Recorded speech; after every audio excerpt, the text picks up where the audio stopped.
So welcome back again. तो देखिए ये वाली वीडियो में जो कि हमारा चैप्टर नंबर 7 रहेगा, दैट इज़ देखिए यहाँ पे अगर हम इस चैप्टर की बात करें, properties of bulk matter. Clear, 3 parts हैं इसके। पहला है यहाँ पे मैकेनिक्स ऑफ सॉलिड्स, फिर मैकेनिक्स ऑफ फ्लूइड्स, फिर यहाँ पे थर्मल प्रॉपर्टीज ऑफ मैटर, यानी कि 3 पार्ट्स हैं यहाँ पे। एंड आई विल ट्राई कि इस चैप्टर को मैं 3 से 4 वीडियोस में कवर करूँगा। क्लियर, 3 से 4 वीडियोस में इस चैप्टर को कवर करूँगा। लास्ट ईयर मैंने इसको एक ही वीडियो में कवर किया था, बट इस साल हम इसको 3 से 4 वीडियोस में इन डिटेल, वन शॉट्स तो हैं ये, but these are one shots in detail. आपका एक एक टॉपिक हम कवर कर रहे हैं आपके बोर्ड के सिलेबस का। Clear, and I guarantee you कि जहाँ पे आपने लाखों थाउजेंड्स ऑफ मनी स्पेंड किया होगा, मे बी आपको कुछ चीज़ें यहाँ से समझ नहीं आई होंगी। क्लियर, एंड अगर हम टोटल मार्क्स की बात करें, 9 मार्क्स का चैप्टर है। सो एक लंबा चौड़ा चैप्टर हमारा है, 9 मार्क्स, एंड इनफैक्ट पूरे 11th का सबसे बड़ा चैप्टर है ये। देन इसके बाद बड़ा चैप्टर है ऑसिलेशन एंड वेव्स। क्लियर, हमारा 7th चैप्टर है। उसके बाद हमारे 3 चैप्टर्स बचते हैं। एक तो हो गया थर्मोडाइनमिक्स, एक ही वीडियो में हो जाएगा। Then behaviour of perfect gas and kinetic theory of gas, एक ही चैप्टर में हो जाएगा। देन ऑसिलेशन एंड वेव्स हमारा लास्ट चैप्टर होगा। Maybe I will try कि उसको 2 वीडियोज़ में फिनिश करूँ, यानी कि मैंने आपको पहले ही कहा था कि अराउंड 14 to 15 वीडियोस टोटल आएंगे आपके क्लास 11th के। क्लियर, एंड अभी तक हमारे शायद 8 वीडियोस हो चुके हैं। क्लियर, सो प्ले लिस्ट में जाइएगा। जिन बच्चों को लेक्चर्स नहीं मिल रहे हैं, हमेशा क्या करिए, आप हमेशा चैनल के प्ले लिस्ट में जाइएगा। प्ले लिस्ट में आपको पूरी प्ले लिस्ट मिलती है, क्या क्या आपको चाहिए, इन्वायरमेंट चाहिए, फिजिक्स चाहिए, 11th का, 12th का, या फिर किसी भी क्लास का, आप देख सकते हैं यहाँ पे। एंड साथ ही में चैनल को शेयर एंड सब्सक्राइब करिए, एंड साथ ही में बेल आइकन भी प्रेस करिए, ताकि आपको हर एक लेटेस्ट नोटिफिकेशन हमारी मिलेगी जैसे ही हम वीडियो अपलोड किया करेंगे। क्लियर, क्योंकि काफ़ी चीज़ें बतानी पड़ती हैं, क्योंकि काफ़ी बच्चे नए होते हैं यूट्यूब पे, एंड ज़्यादा यूट्यूब पे आप टाइम स्पेंड नहीं करते हो। आप ज़्यादा टाइम कहाँ पे स्पेंड करते हो, स्नैपचैट पे, इंस्टा हो गया, एफबी पे हो गया। अभी उन सबको छोड़िए, अभी आपके पास उतना टाइम नहीं होना चाहिए आपकी एज में। नाउ देखिए, अगर हम इस चैप्टर की बात करें, इस चैप्टर में लास्ट 5 to 8 ईयर्स में क्या क्या क्वेश्चन पूछे गए हैं, सो ये उनका निचोड़ है। आपको बोलेंगे डिफाइन करिए स्ट्रेस एंड स्ट्रेन, इनके यूनिट एंड डायमेंशन, 1 मार्क का क्वेश्चन आपसे पूछा जाता है। देन स्ट्रेस क्या होता है, स्टेट हुक्स लॉ। क्लियर, इसको 2 मार्क का या फिर 3 मार्क का क्वेश्चन भी पूछा जाता है। देन यहाँ से आपके 2 मार्क एंड 3 मार्क के क्वेश्चन पूछे जाते हैं। डिफाइन करिए Young's modulus, bulk modulus, shear modulus, इनके यूनिट एंड डायमेंशन लिखिए। Then typical stress strain curve को ड्रा करिए for mild steel. Poisson's ratio क्या होता है, इलास्टिसिटी क्या होती है, इसको डिफाइन करिए। एंड इलास्टिक पोटेंशियल एनर्जी हमारे पास क्या होती है। क्लियर, एंड बाकी ढेर सारे टॉपिक्स हैं यहाँ पे जो कि नीट या जेई वगैरह में होते हैं, उनको यहाँ पे मेंशन नहीं किया गया है। खाली अभी हम आपके बोर्ड का ही पूरा सिलेबस देख रहे हैं। सो ये है आपका पार्ट 1, पूरा पार्ट 1 इस वीडियो में कवर हो जाएगा। Now moving on. पहले देखिए, जो भी मैं पढ़ाता हूँ, एक एक चीज़ जितना भी मैं पढ़ाऊँगा आपके बोर्ड के लिए इनफ रहेगा। आपको अलग से टेक्स्ट बुक कुछ और पढ़ने की बिल्कुल भी नीड नहीं होगी। Clear, to score 70 out of 70 आपको अलग से कुछ भी नहीं पढ़ना होगा। बस आप खुद से न्यूमेरिकल प्रैक्टिस कर सकते हो उन्हीं टॉपिक्स में जिनमें मैंने न्यूमेरिकल्स कराए हैं, उनमें आप एक्स्ट्रा न्यूमेरिकल्स कर सकते हो। अब कोई बच्चा बोलेगा सर हमें तो नॉर्मल फोर्स, शेयर फोर्स, ये सब यहाँ पे सिलेबस में मेंशन नहीं किया गया है। अरे भाई, जब तक मैं ये ना बोलूँ नॉर्मल फोर्स क्या होता है, शेयर फोर्स क्या होता है, आपको कहाँ से समझ आएगा शेयर स्ट्रेस, आपको कहाँ से समझ आएगा यंगर्स मॉडुलस। तो मैं जो पढ़ाता हूँ आप बस वो पढ़ते जाइए, अपना आप कुछ मत बोलिए। क्लियर, क्योंकि आई नो कि आपको देना क्या है। एंड रही बात इस चैप्टर की, जितने भी मैंने आपको चैप्टर्स पढ़ाए हैं ना इंजीनियरिंग में, ये एक एक बुक्स होती हैं। क्लियर, एक एक बुक्स होती हैं। फॉर एग्जांपल मैंने आपको ग्रेविटेशन पढ़ाई, इस पे अलग बुक होती है। फॉर एग्जांपल मैंने आपको रोटेशनल मोशन पढ़ाया, रोटेशनल मोशन पे अलग बुक होती है। एंड बल्क मैटर की अगर मैं बात करूं, बल्क मैटर जो है ना, इस पे 3 बुक्स हैं। मैकेनिक्स ऑफ सॉलिड्स अलग होता है, जिसको हम बोलते हैं स्ट्रेंथ ऑफ मटीरियल। 6 मंथ्स का कोर्स होता है, इसको पढ़ा जाता है। फ्लूइड मैकेनिक्स अलग सब्जेक्ट होता है, पूरा 1 साल लगता है फ्लूइड मैकेनिक्स को पढ़ते पढ़ते इंजीनियरिंग में। Then thermal properties of matter अलग बुक होती है हमारे पास। ये सेपरेट बुक्स होती है हमारे पास, एंड टीचर को पता होता है कि कितना देना है कितना नहीं देना है। सो जो चीज़ मैं आपको दे रहा हूँ बस आप वो लेते जाइए, अपने नोट्स बनाते जाइए, बस बाकी अपना आप कुछ मत बोलिए, बस आप खुद से प्रैक्टिस करिए। Clear? Now vertical plane and horizontal plane. पहले बात करेंगे हम प्लेन की। प्लेन हमारे पास क्या होता है? इन फैक्ट ये जो सब्जेक्ट है स्ट्रेंथ ऑफ मटेरियल या फिर mechanics of solids, this is in fact the base of engineering, especially mechanical engineering and civil engineering का बिल्कुल बेस है ये। जिस भी इंजीनियर को ये सब्जेक्ट नहीं आता है उसको आप मानिए कि उसको बिल्कुल इंजीनियरिंग आती ही नहीं होगी, क्योंकि सबसे बेसिक एंड सबसे फंडामेंटल सब्जेक्ट यही होता है स्ट्रेंथ ऑफ मटेरियल। क्लियर? यानी कि एक बुक होती है, 6 मंथ्स का कोर्स होता है, खाली 6 मंथ्स में आपको ये जो मैं आपको एक लेक्चर में दूंगा ना, हम इसको 6 मंथ्स में पढ़ते हैं इंजीनियरिंग में। क्लियर? सिमिलरली फ्लूइड मैकेनिक्स अलग से बुक आती है, या फिर ऑसिलेशन एंड वेव्स अलग से बुक आती है, थर्मोडायनेमिक्स अलग से बुक आती है मैकेनिकल इंजीनियरिंग में। आप समझ सकते हो कितनी हाई लेवल एंड कितनी डेप्थ में पढ़ाई की जाती है। देखिए, नीट निकालना, जेई निकालना, that is something else, and depth में पढ़ाई करना इज समथिंग एल्स। क्लियर? क्योंकि एग्जाम एक ट्रिक होता है, जिस भी बच्चे को पता चल जाती है trick, exam is nothing but trick. Clear?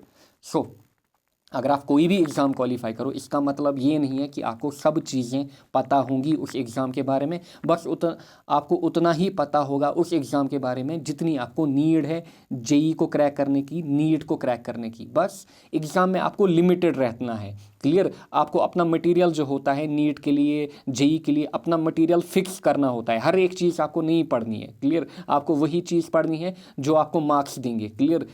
भले ही आपको कॉन्सेप्ट ना पता हो, क्लियर, या फिर पूरी थ्योरी ना पता हो, अगर आपको पीएचडी या फिर डेप्थ में डिटेल से पढ़ना है फिजिक्स को, आप इंजीनियरिंग में जाएंगे फिर। क्लियर? नाउ देखिए, अगर मैं बात करूं यहाँ पे बेसिकली किसकी, vertical plane and horizontal plane की। क्लियर? देखिए, बिफोर नोइंग कि स्ट्रेस हमारे पास क्या होता है, आपको ये बेसिक आइडिया मिलना चाहिए कि प्लेन क्या होता है, देन शियर फोर्स क्या होता है हमारे पास। क्लियर? या फिर शियर स्ट्रेस क्या होता है हमारे पास, ये सब चीज़ें आपको पता होनी चाहिए। देखिए, अगर मैं बात करूँ एक प्लेन की, किसी भी बॉडी में, शायद मैंने बोला भी होगा, हम इनफाइनाइट नंबर ऑफ प्लेन्स निकाल सकते हैं। फॉर एग्जाम्पल, ये जो बॉडी यहाँ पे लाई करिए, फॉर एग्जाम्पल आप इसको मानिए ब्रेड, ये है ब्रेड जो आप अपने घर में लाते हो अपने दादा दादी के लिए, क्लियर, या फिर नाना नानी के लिए, ये है वो ब्रेड। क्लियर? या फिर किसी भी पेशेंट को दी जाती है। जब आप इस ब्रेड के स्लाइसेस करते हो, इस प्रकार से आप स्लाइस करते हो, फिर ऐसे आप इस ब्रेड का स्लाइस करोगे, फिर एक और स्लाइस ऐसे करोगे, समझ में आ रहा होगा। क्लियर? सो ये जो मैं स्लाइस यहाँ पे बना रहा हूँ, these are basically planes, and bread ऐसे अगर लाइक करिए, सो यहाँ पे इसके हॉरिजॉन्टल प्लेन्स में निकाल रहा हूँ। These are horizontal planes. ये मैंने क्या निकाले इसमें? Horizontal plane. अब सिमिलरली अगर मैं इसको ऐसे रखता, अगर मैं इसकी कटिंग ऐसे करता, सो यहाँ पे कौन से प्लेन्स निकल के आते? यहाँ पे हॉरिजॉन्टल प्लेन्स हमारे पास निकल के आते। समझ में आ रहा होगा? सो बेसिकली यहाँ पे एक हॉरिजॉन्टल प्लेन, फिर दूसरा, फिर तीसरा, चौथा, पांचवा, छठा, इसी हिसाब से सातवां। क्लियर? सो आप एक बॉडी में infinite number of planes draw कर सकते हो। सो ये हो गया हॉरिजॉन्टल प्लेन, ये सॉरी यार, this is our vertical plane, ये हो गया हमारा vertical plane, this is vertical plane क्योंकि ऐसे लाइक कर रहा है, this is our vertical plane, and ये हो गया हमारा यहाँ पे हॉरिजॉन्टल प्लेन क्योंकि ये हॉरिजॉन्टली लाइक कर रहा है। समझ में आ रहा होगा? सो जितने भी प्लेन में ऐसे ड्रा करूँगा, these are vertical planes, and जितने भी प्लेन में ऐसे ड्रा करूँगा, दीज आर हॉरिजॉन्टल प्लेन। समझ में आ रहा होगा? Clear? Vertical plane and horizontal plane basic सा है, आपने अपने क्लास 6th में ही पढ़ा होगा। Now normal force and shear force. Basically हमारे पास जनरली 2 टाइप के फोर्स होते हैं। टिपिकल फोर्सेस जो हमारे पास होते हैं, 2 टाइप के फोर्सेस होते हैं। अच्छे से आप अपने नोट्स को मेंटेन करेंगे।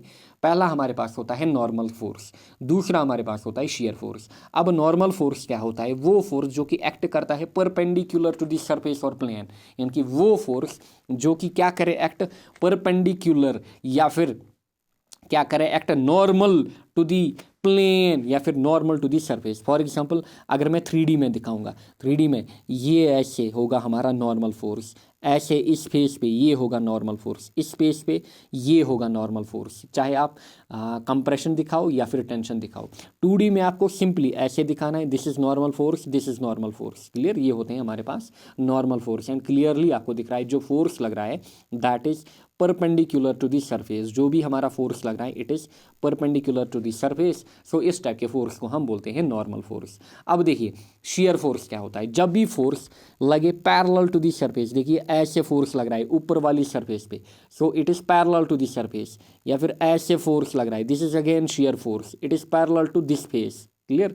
सो ये हमारा शेयर फोर्स, ये अगेन हमारा शेयर फोर्स, ये हमारा शेयर फोर्स। जितने भी मैं फोर्सेस ड्रा करूंगा पैरेलल टू दी प्लेन या फिर किसी भी सरफेस के पैरेलल, उनको हम बोलते हैं शेयर फोर्स। 2D में हम ऐसे दिखाते हैं shear force, this is shear force, या फिर ये हो गया शेयर फोर्स, या फिर ये हो गया shear force, clear. So these are the shear forces and normal force. I hope आपको समझ में आए होंगे, क्लियर। सो आप मुझे बोलिए, आपके लिए क्वेश्चन है, आपके लिए क्वेश्चन है, अगर मैं यहाँ पे वेट ए सेकंड यार, अगर मैं यहाँ पे एक 3D बॉडी को बनाता हूँ, देखिए कैसे बनाते हैं। मैंने एक 3D बॉडी को बनाया, क्लियर। एंड आपके लिए ये क्वेश्चन मैं रखूँगा, ये हमारा फोर्स 1 है, इसको मैं नाम दूंगा 1। अच्छा, इसको मैं नाम दूंगा 2। आपको बोलना है 1 किस टाइप का फोर्स है, 2 किस टाइप का है। ये मैंने रखा फोर्स 3, नाम बोलिएगा इनका। ये मैंने रखा फोर्स 4। आपको बोलना, आपको पहचानना है यहाँ पे कि कौन नॉर्मल फोर्स है एंड कौन शेयर फोर्स है। अगर आप फोर्स 1 पे गौर से देखोगे, फोर्स 1 जो है वो इस फेस पे या फिर इस प्लेन पे क्या लग रहा है, परपेंडिकुलर। देयरफॉर जो फोर्स 1 हमारे पास है this is normal force, clear. इसको मैं लिखूंगा Fn, this is normal force. अच्छा, फोर्स 2 पे आइए। अगर आप देखोगे इस प्लेन के ऊपर, अगर आप देखोगे इस प्लेन या फिर ऊपर वाले फेस के ऊपर, ये जो फोर्स लग रहा है ये पैरेलल लग रहा है। देयरफॉर फोर्स 2 जो हमारे पास है इट इज़ शेयर फोर्स, मैं लिखूंगा Fs। सिमिलरली फोर्स 3 पे आइए। फोर्स 3 अगर आप देखोगे किस फेस पे लग रहा है, इस फेस पे लग रहा है। सो ये इस फेस के पैरेलल लग रहा है। देयरफॉर जो फोर्स 3 अगेन हमारे पास है this is shear force. And force 4 पे आइए। अगेन फोर्स 4 जो है वो इस सरफेस या फिर इस प्लेन पे लग रहा है, बट ये लग रहा है perpendicular to the plane. Therefore force 4 जो है it is normal force. I hope आपको समझ में आया होगा शेयर फोर्स क्या होता है, नॉर्मल फोर्स क्या होता है। आगे बढ़ते हैं, क्लियर। डेफिनेशन आप यहाँ पे लिखिएगा। ये हो गया नॉर्मल फोर्स हमारे पास एंड ये हो गया शेयर फोर्स। नाउ बात करेंगे हम स्ट्रेस की, क्लियर। क्योंकि बेसिकली अभी हम आएंगे टाइप्स ऑफ स्ट्रेस के ऊपर। हमारे पास जनरली 2 टाइप के स्ट्रेस होते हैं, shear stress and normal stress, clear. Normal stress and shear stress. Now stress क्या होता है basically, it is internal resistance पर unit area offered by the material against external force, clear. मतलब for example मेरे पास ये है कोई 3D body, clear. 3D body, इस पे मैं यहाँ पे फोर्स लगा रहा हूँ, ऐसे में इस पे नॉर्मल फोर्स अप्लाई कर रहा हूँ एंड ये है टेंसाइल फोर्स। क्योंकि अगर ऐसे हम एरो दिखाते हैं इट इज़ टेंसाइल फोर्स, अगर हम ऐसे एरो दिखाते हैं इट इज़ कंप्रेसिव फोर्स। ये टेंसाइल, ये कंप्रेसिव, क्लियर। सो बेसिकली मैं क्या कर रहा हूँ, बॉडी को स्ट्रेच कर रहा हूँ या फिर पुल कर रहा हूँ। क्या कर रहा हूँ, स्ट्रेच कर रहा हूँ या फिर पुल कर रहा हूँ।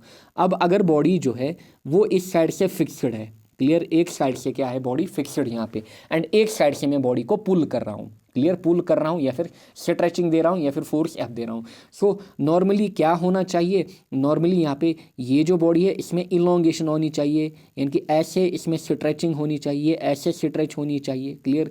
ये जो बॉडी है ऐसे स्ट्रेच होनी चाहिए। बट कब तक ये स्ट्रेच नहीं होगी, जब तक ना हम इतना फोर्स दें कि इसकी जो इंटरनल रेजिस्टेंस है उसको हम और कम करें, उसको हम और कम करें। मतलब अंदर इसमें कोई प्लेन होगा, इस बॉडी का लेट कोई एक प्लेन में निकालूंगा। समझाते हैं आपको इन डिटेल में कि स्ट्रेस होता क्या है। देखिए एक प्लेन मैंने निकाला, इस प्लेन का एरिया आपको लेना होगा, क्लियर। इसका कुछ ना कुछ एरिया होगा अपना। सो बाहर अगर मैं फोर्स F दे रहा हूँ, अंदर भी as per Newton's third law force F लगेगा, या फिर इसको मैं बोलूँगा F डैश फोर्स। ये जो फोर्स जो अंदर लग रहा है, फोर्स पर यूनिट एरिया, किस एरिया पे, ये जो मैंने आपको यहाँ पे एरिया दिखाया इस प्लेन का, ये डैशड एरिया, क्लियर। ये डैशड एरिया क्लियर, ये जो डैशड एरिया मैंने दिखाया, force per unit area, but कौन सा एरिया, इंटरनल एरिया, एंड कौन सा फोर्स, इंटरनल फोर्स, यही कहलाता है बेसिकली स्ट्रेस हमारा। यानी कि स्ट्रेस जो होता है हमारा, it is force per unit area, but याद रखिएगा यहाँ पे जो फोर्स होता है it is internal force. Clear, जो फोर्स यहाँ पे होता है इट इज़ इंटरनल फोर्स, यानी कि स्ट्रेस हमारे पास होता है internal force per unit area. Clear, internal force per unit area, या फिर इसी को बेसिकली हम बोलते हैं resistance offered by a material. Resistance offered by a material, जब आपने लीनियर मोशन पढ़ा या फिर ट्रांसलेशनल मोशन पढ़ा, वहाँ पे आपने देखा फ्रिक्शन जो थी वो रेजिस्टेंस का काम कर रही थी। यहाँ पे आप एक बॉडी को पढ़ रहे हो, बॉडी के अंदर मॉलिक्यूल्स होंगे, एटम्स होंगे, वो क्या करना चाहेंगे, वो इस के मोशन को या फिर इस फोर्स को रेजिस्ट करना चाहेंगे, एंड इसी इंटरनल रेजिस्टेंस को जो हमें मिल रही है इसी को हम कहते हैं दिस इज क्या, this is stress. So stress is simply internal resistance shown by a body to external deformation. Clear, यानी कि ये एक्सटर्नली डिफॉर्म नहीं होना चाहिए, होना चाहती है। क्लियर, फॉर एग्जाम्पल आपको समझाते हैं, मेरे पास कोई ब्लॉक है यहाँ पे, क्लियर, लेट ये 100 kg ब्लॉक है, कितना, 100 kg, एंड मैं आया, क्लियर, मैं आया या आप आए, आप इस 100 kg ब्लॉक को या फिर 1000 kg मानते हैं, चलिए इसको हम मानते हैं 1000 kg, कितना ब्लॉक है, 1000 kg, यानी कि 1 टन। सो मैं आया, मैं इसको यहाँ पे स्ट्रेच कर रहा हूँ या फिर मैं इसको खींच रहा हूँ, या इसको मैं क्या कर रहा हूँ, इसको थोड़ा बहुत डिस्प्लेस कराने की कोशिश कर रहा हूँ। क्या मैं इसको कराऊंगा, इस ब्लॉक को या फिर इस बॉडी को या फिर इस वाल को, नहीं करा पाऊंगा, क्योंकि मुझ में इतनी क्षमता ही नहीं है, मुझ में इतनी कैपेबिलिटी ही नहीं है, या फिर मुझ में इतना फोर्स ही नहीं है कि इसकी इंटरनल रेजिस्टेंस को मैं ओवरकम करूँ। अगर मैं इस पर यहाँ पे फोर्स एफ दे रहा हूँ, इसमें जो इंटरनल रेजिस्टेंस होगी वो भी कुछ ना कुछ होगी, इंटरनली भी इसमें फोर्स लग रहा होगा। मैं इसको इधर ले जाना चाहता हूँ, ये मुझे ऐसे वापस खींचना चाहेगा, एंड ये जो इंटरनल रेजिस्टेंस शो हो रही है इसी को बेसिकली हम बोलते हैं स्ट्रेस। समझ में आया होगा। नाउ स्ट्रेस जो होता है it is derived concept. Stress जो होता है it is derived concept. Derived concept मतलब आपको दिखेगा नहीं, अपनी आंखों से आप स्ट्रेस को नहीं देख पाओगे, आप इसको देख नहीं पाओगे अपनी नेकड आई से। Basically it is you have to visualise it. Clear, you have to visualise it, इसलिए हम बोलते हैं ये हमारे पास होता है डिराइव्ड कॉन्सेप्ट। क्लियर, यानी कि इमेजिनरी कॉन्सेप्ट, यानी कि हम मानते हैं कि अंदर ऐसा कुछ हो रहा है। क्लियर, अंदर ऐसा कुछ हो रहा है, एक प्लेन है जिसमें अंदर इक्वल फोर्स, जितना हम बाहर दे रहे हैं उतना ही इक्वल फोर्स लग रहा है। Clear, so it is a derived concept. And stress जो हमारे पास होती है, टेंसर आप याद नहीं रखेंगे, हाँ जनरली ये टेंसर क्वांटिटी होती है। जो स्ट्रेस हमारे पास होती है बेसिकली ये हमारे पास होती है tensor quantity. Clear, tensor quantity. Tensor quantity मतलब अगर मैं टेंसर क्वांटिटी की बात करूं, क्लियर, अगर मैं टेंसर क्वांटिटी की बात करूं, टेंसर क्वांटिटी वो अभी तक आपने पढ़ा होगा स्केलर, देन आपने पढ़ा होगा वेक्टर। स्केलर मतलब खाली मैग्नीट्यूड, वेक्टर मतलब मैग्नीट्यूड एंड डायरेक्शन। बट जो स्ट्रेस होता है बेसिकली स्ट्रेस होती है हमारे पास टेंसर क्वांटिटी। टेंसर मतलब यहाँ पे मैग्नीट्यूड, डायमेंशन एंड यहाँ पे एप्लीकेशन ऑफ प्लेन, यानी कि किस प्लेन पे फोर्स लग रहा है या फिर किस प्लेन पे स्ट्रेस लग रहा है, वो भी हमारे पास यहाँ पे एप्लीकेबल होता है। क्लियर, वो भी यहाँ पे हमारे पास एप्लीकेबल होता है। नाउ सो स्ट्रेस हमने देखा basically it is force per unit area. यहीं पे आप यूनिट निकाल सकते हो स्ट्रेस का, निकालिए। Clear, unit very important. देखिए फोर्स के लिए यूनिट हमारा न्यूटन, एरिया के लिए metre square. So newton per metre square is the unit of stress, और न्यूटन पर मीटर स्क्वायर को ही हम बोलते हैं पास्कल। क्लियर, सो पास्कल है इसका एसआई यूनिट या फिर Newton per metre square. And dimension भी आप इजीली निकाल सकते हो। डायमेंशन अच्छे से चैप्टर 1 में समझाया था डायमेंशन निकालना। क्लियर, फोर्स के लिए डायमेंशन होती है m1 L1 T-2 and area के लिए डायमेंशन होती है L2। यहाँ पे आप इजीली L2 को ऊपर ले जाओगे, ये बनेगा L-2। सो डायमेंशन निकल के आएगी m1 L-1 T-2। So this is the dimensional formula किसके लिए, स्ट्रेस के लिए। एंड आप याद रखेंगे आगे जाकर जो भी मॉड्यूलस हम पढ़ेंगे उनके लिए भी सेम यूनिट एंड डायमेंशन होगा। आपको अलग से उनको निकालने की नीड नहीं होगी, आगे समझाएंगे। Young's modulus, bulk modulus, shear modulus, सब के लिए यूनिट एंड डायमेंशन सेम होगा। इनफैक्ट प्रेशर के लिए भी यही यूनिट एंड डायमेंशन हमारे पास होता है। सो स्ट्रेस आपको समझ में आया होगा। देखिए यहाँ पे एक बार फिर समझाते हैं। फॉर एग्जांपल ये जो ब्लॉक है इस पर हमने फोर्स एफ अप्लाई किया है, एक्सटर्नल फोर्स, ये हमारे पास होता है एक्सटर्नल फोर्स। क्लियर। सो यहाँ से ऐसे फोर्स एफ, यहाँ से ऐसे फोर्स एफ। सो हम बेसिकली इसको स्ट्रेच कर रहे हैं। सो अगर मैं इसको यहाँ पे ब्रेक करूँ, अलग अलग से आपको दिखाऊँ कि इसमें अंदर बेसिकली क्या होता है, इस दो पार्ट्स में इसको डिवाइड करूं। सो देखिए जब आप यहाँ से फोर्स एफ अप्लाई करोगे, सो ये जो पार्ट है या फिर ये जो प्लेन है, इस प्लेन पे कुछ स्ट्रेस डेवलप होगा। एंड देखिए वो स्ट्रेस कैसे डेवलप हो रहा है, नीचे की ओर, यानी कि आप फोर्स इधर लगा रहे हो बट स्ट्रेस यहाँ की ओर डेवलप हो रहा है। सिमिलरली नीचे वाले पार्ट में देखिए आप फोर्स इधर लगा रहे हो, सो इस फेस पे या फिर इस प्लेन पे स्ट्रेस ऊपर की ओर लगेगा। समझ में आया होगा। So simply stress is nothing but internal resistance offered by a body. Clear. And unit and dimension भी आपने नोट डाउन किया होगा। Now difference between stress and pressure. Clear. एक कॉमन क्वेश्चन पूछा जाता है, बोलिए अगर यूनिट एंड डायमेंशन सेम है या फिर फॉर्मूला भी सेम है। क्लियर। देखिए आपने पढ़ा जो स्ट्रेस होता है it is force per unit area, pressure भी आप पढ़ते हो। क्लियर। सॉलिड्स में जो प्रेशर होता है it is basically force per unit area. अगर हम फ्लूइड्स की बात करेंगे वहाँ पे हम देखेंगे प्रेशर जो होता है फ्लूइड्स में that is rho g h. Clear. पहुंचेंगे उस पर भी हम। क्लियर। सो प्रेशर होता है force per unit area. Clear. This is basically pressure किन में, सॉलिड्स में, force per unit area. But याद रखिएगा ये जो फोर्स होता है, अब आपसे अगर कोई डिफरेंस पूछे स्ट्रेस एंड प्रेशर के बारे में, सो आप बोलोगे जो स्ट्रेस हमारे पास होता है, स्ट्रेस जो हमारे पास होता है, स्ट्रेस इज डिनोटेड बाय, चाहे आप एस से डिनोट करो या फिर और सिग्मा से भी आप डिनोट कर सकते हो। चलिए मैं एस से डिनोट करूंगा। जो स्ट्रेस हमारे पास होता है it is also force per unit area, but stress में जो फोर्स लगता है याद रखिएगा इट इज़ इंटरनल फोर्स, ये है डिफरेंस। एंड प्रेशर में जो फोर्स लगता है it is external force.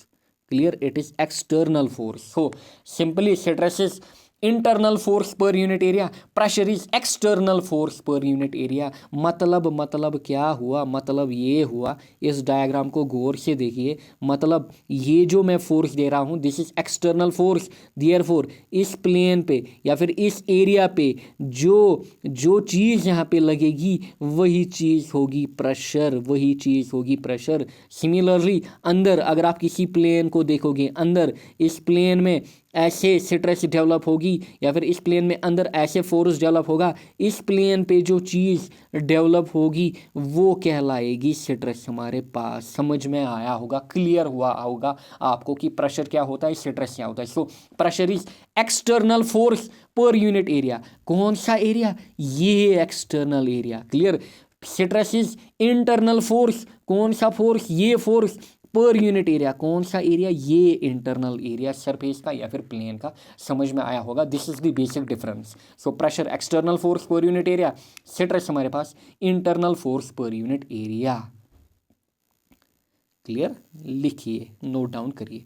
Unit and dimension आपने देखे स्ट्रेस की। क्लियर। यूनिट एंड डायमेंशन आपने देखे। आगे बढ़ते हैं, बात करते हैं हम टाइप्स ऑफ स्ट्रेस की। देखिए हमारे पास बेसिकली जो स्ट्रेस होता है दो टाइप का होता है हमारे पास। क्लियर। एक होता है हमारे पास नॉर्मल स्ट्रेस। नॉर्मल स्ट्रेस कब लगेगा, जब बॉडी पे नॉर्मल फोर्स लगेगा। दूसरा हमारे पास होता है शियर स्ट्रेस। शियर स्ट्रेस कब डेवलप होगा बॉडी में, जब बॉडी पे शियर फोर्स लगेगा। समझ में आ रहा होगा। सो टाइप्स ऑफ स्ट्रेस हमारे पास दो हैं, एक है नॉर्मल स्ट्रेस, दूसरा हमारे पास shear stress. Clear. Normal stress then shear stress. अब नॉर्मल स्ट्रेस में भी हमारे पास बहुत सारे टाइप्स होते हैं। एक्सियल स्ट्रेस हो गया, क्लियर, एक्सियल स्ट्रेस हो गया, बेंडिंग स्ट्रेस हो गया, बियरिंग स्ट्रेस हो गया, वो सब आपको नहीं पढ़ना है। बस आप इतना याद रखिए कि हमारे पास बेसिकली दो टाइप के स्ट्रेस होते हैं, एक इज नॉर्मल स्ट्रेस, दूसरा हमारे पास शियर स्ट्रेस। नॉर्मल स्ट्रेस कब डेवलप होगा, जब बॉडी पे जो फोर्स होगा वो नॉर्मल फोर्स होगा। शियर स्ट्रेस कब डेवलप होगा, जब बॉडी पे स्ट्रेस या फिर फोर्स जो लगेगा वो लगेगा। यानी कि शियर स्ट्रेस कब डेवलप होगा, जब बॉडी पे शियर फोर्स लगेगा। क्लियर। नाउ देखिए आपको थोड़ा समझाते हैं। देखिए यहाँ पे हम कौन सा फोर्स दे रहे हैं बॉडी पे, नॉर्मल फोर्स। हम कौन सा फोर्स दे रहे हैं बॉडी पे, नॉर्मल फोर्स। सो अंदर जो यहाँ पे रेजिस्टेंस शो होगी उसको हम बोलेंगे नॉर्मल स्ट्रेस। यहाँ पे भी normal, it may be tensile stress और it may be compressive stress. Clear. For example अगर हम देखिए एक बिल्डिंग है, यहाँ पे दिख रही होगी आपको बिल्डिंग। क्लियर। इस बिल्डिंग पे मैं यहाँ पे लोड लगाऊंगा या फिर फोर्स लगाऊंगा स्लैब पे, सो ये इस हिसाब से बेंड होगी। क्लियर। कहीं पे अगर आपने देखा होगा ये इस हिसाब से बेंड होगी। सो बेंड करते करते इसमें नीचे यहाँ पे स्ट्रेसेस डेवलप होंगे, उनको हम बोलते हैं बेंडिंग स्ट्रेस। क्या बोलते हैं? Bending stress. या फिर कहीं पे आपने ऐसा देखा होगा, एक ऑब्जेक्ट दूसरे ऑब्जेक्ट, ये वाला देखिए नीचे वाला ऊपर वाले कॉलम को यहाँ पे सपोर्ट कर रहा है। सो जहाँ पे सपोर्ट होता है वहाँ पे बेसिकली बियरिंग स्ट्रेस डेवलप होता है। क्या होता है? Bearing stress. इतना आपको नहीं जानना है, बस इतना आप याद रखिए कि हमारे पास दो ही टाइप के स्ट्रेस होते हैं, normal and shear stress. Clear. Normal and shear stress. Clear. Normal and shear stress. Now आगे बढ़ते हैं, बात करेंगे हम स्ट्रेन की। अब स्ट्रेन हमारे पास क्या होता है? Strain is simply defined as the ratio of change in dimension to the original dimension। Clear. Strain. Clear. Strain. So देखिए स्ट्रेन को हम डिनोट करते हैं बाई ई। क्लियर। ऐसा एप्सिलॉन ई या फिर ई जो भी आप लिखेंगे एप्सिलॉन से। सो स्ट्रेन हमारे पास होता है simply change in dimension, change in dimension, change in dimension divide by original dimension, divide by original dimension, original dimension यानी कि चेंज इन डायमेंशन। ऊपर फोर्स के कारण डायमेंशन में कितनी चेंज आई, नीचे divide by original dimension. It may B for example it may be change in length that is denoted by delta L divide by original length L. या फिर it may be simply change in area divide by original area. Clear. Delta A मतलब change in area. या फिर it may be change in volume divide by original volume. या फिर it may be change in shape, change in shape यानी कि delta shape divide by original shape. समझ में आ रहा होगा, इसी को हम बोलते हैं स्ट्रेन। देयरफॉर क्या स्ट्रेन का यूनिट एंड डायमेंशन होगा? आप बोलिए। देखिए ऊपर change in length, change in length let centimetres में होगी, लेंथ बी लेट सेंटीमीटर्स में होगी, सेंटीमीटर सेंटीमीटर कैंसल। सो इसका यूनिट नहीं होता है। सो आप बोलेंगे इट इज़ यूनिटलेस। जो स्ट्रेन हमारे पास होता है, ऑब्जेक्टिव आपसे पूछा जाएगा, जो स्ट्रेन हमारे पास होता है क्या इसका यूनिट होता है? No, it has no unit and dimension. ये हमारे पास होता है यूनिटलेस। क्लियर। ये हमारे पास क्या होता है? ये हमारे पास होता है यूनिटलेस। समझ में आया होगा। क्लियर। आगे बढ़ते हैं, बात करेंगे हम टाइप्स ऑफ स्ट्रेन की। पहला स्ट्रेन यहाँ पे लॉन्गिट्यूडनल स्ट्रेन, पहला स्ट्रेन यहाँ पे लॉन्गिट्यूडनल स्ट्रेन समझाते हैं आपको अलग से। देखिए ये मेरे पास लेट कोई बॉडी है, this is the original shape या फिर this is the original length of body. Longitudinal strain अगर हम पढ़ रहे हैं, अब देखिए अगर मैं इस बॉडी को क्या करूँगा, इस बॉडी को मैं स्ट्रेच करूँगा यानी कि यहाँ पे स्ट्रेच करूँगा, या फिर इसको मैं टेंशन दूंगा यानी कि, या फिर मैं इसको फोर्स दूंगा। कौन सा फोर्स? Normal force. सो होगा क्या, यहाँ से ये बंधी हुई है, सो इसमें इलोंगेशन होगी। जब इलोंगेशन होगी इसमें एक डायमेंशन में, देखिए हमेशा जब भी हम बॉडी को स्ट्रेच करते हैं, अगर ये इसकी विड्थ है, अगर ये इसकी विड्थ है तो विड्थ जो होगी, विड्थ इसकी कम होगी, विड्थ इसकी कम होगी। एंड लेंथ जो है वो आपको दिख रहा है वो इंक्रीज होगी। एंड लेट जो चेंज आई लेंथ में, इट इज़ डेल्टा एल यानी कि इतनी, इनिशियल इसकी इतनी थी एंड इतनी लेंथ इसकी बढ़ गई। क्लियर। इतनी लेंथ यहाँ पे इस बॉडी की बढ़ गई, इसी को हम बोलते हैं डेल्टा एल। क्लियर। यानी कि डेल्टा एल चेंज आया। देयरफॉर अगर मैं लॉन्गिट्यूडनल स्ट्रेन को डिफाइन करूँ, मैं लिखूंगा epsilon L. So longitudinal strain हमारे पास होता है change in length divide by original length. So this is longitudinal strain, change in length divide by original length.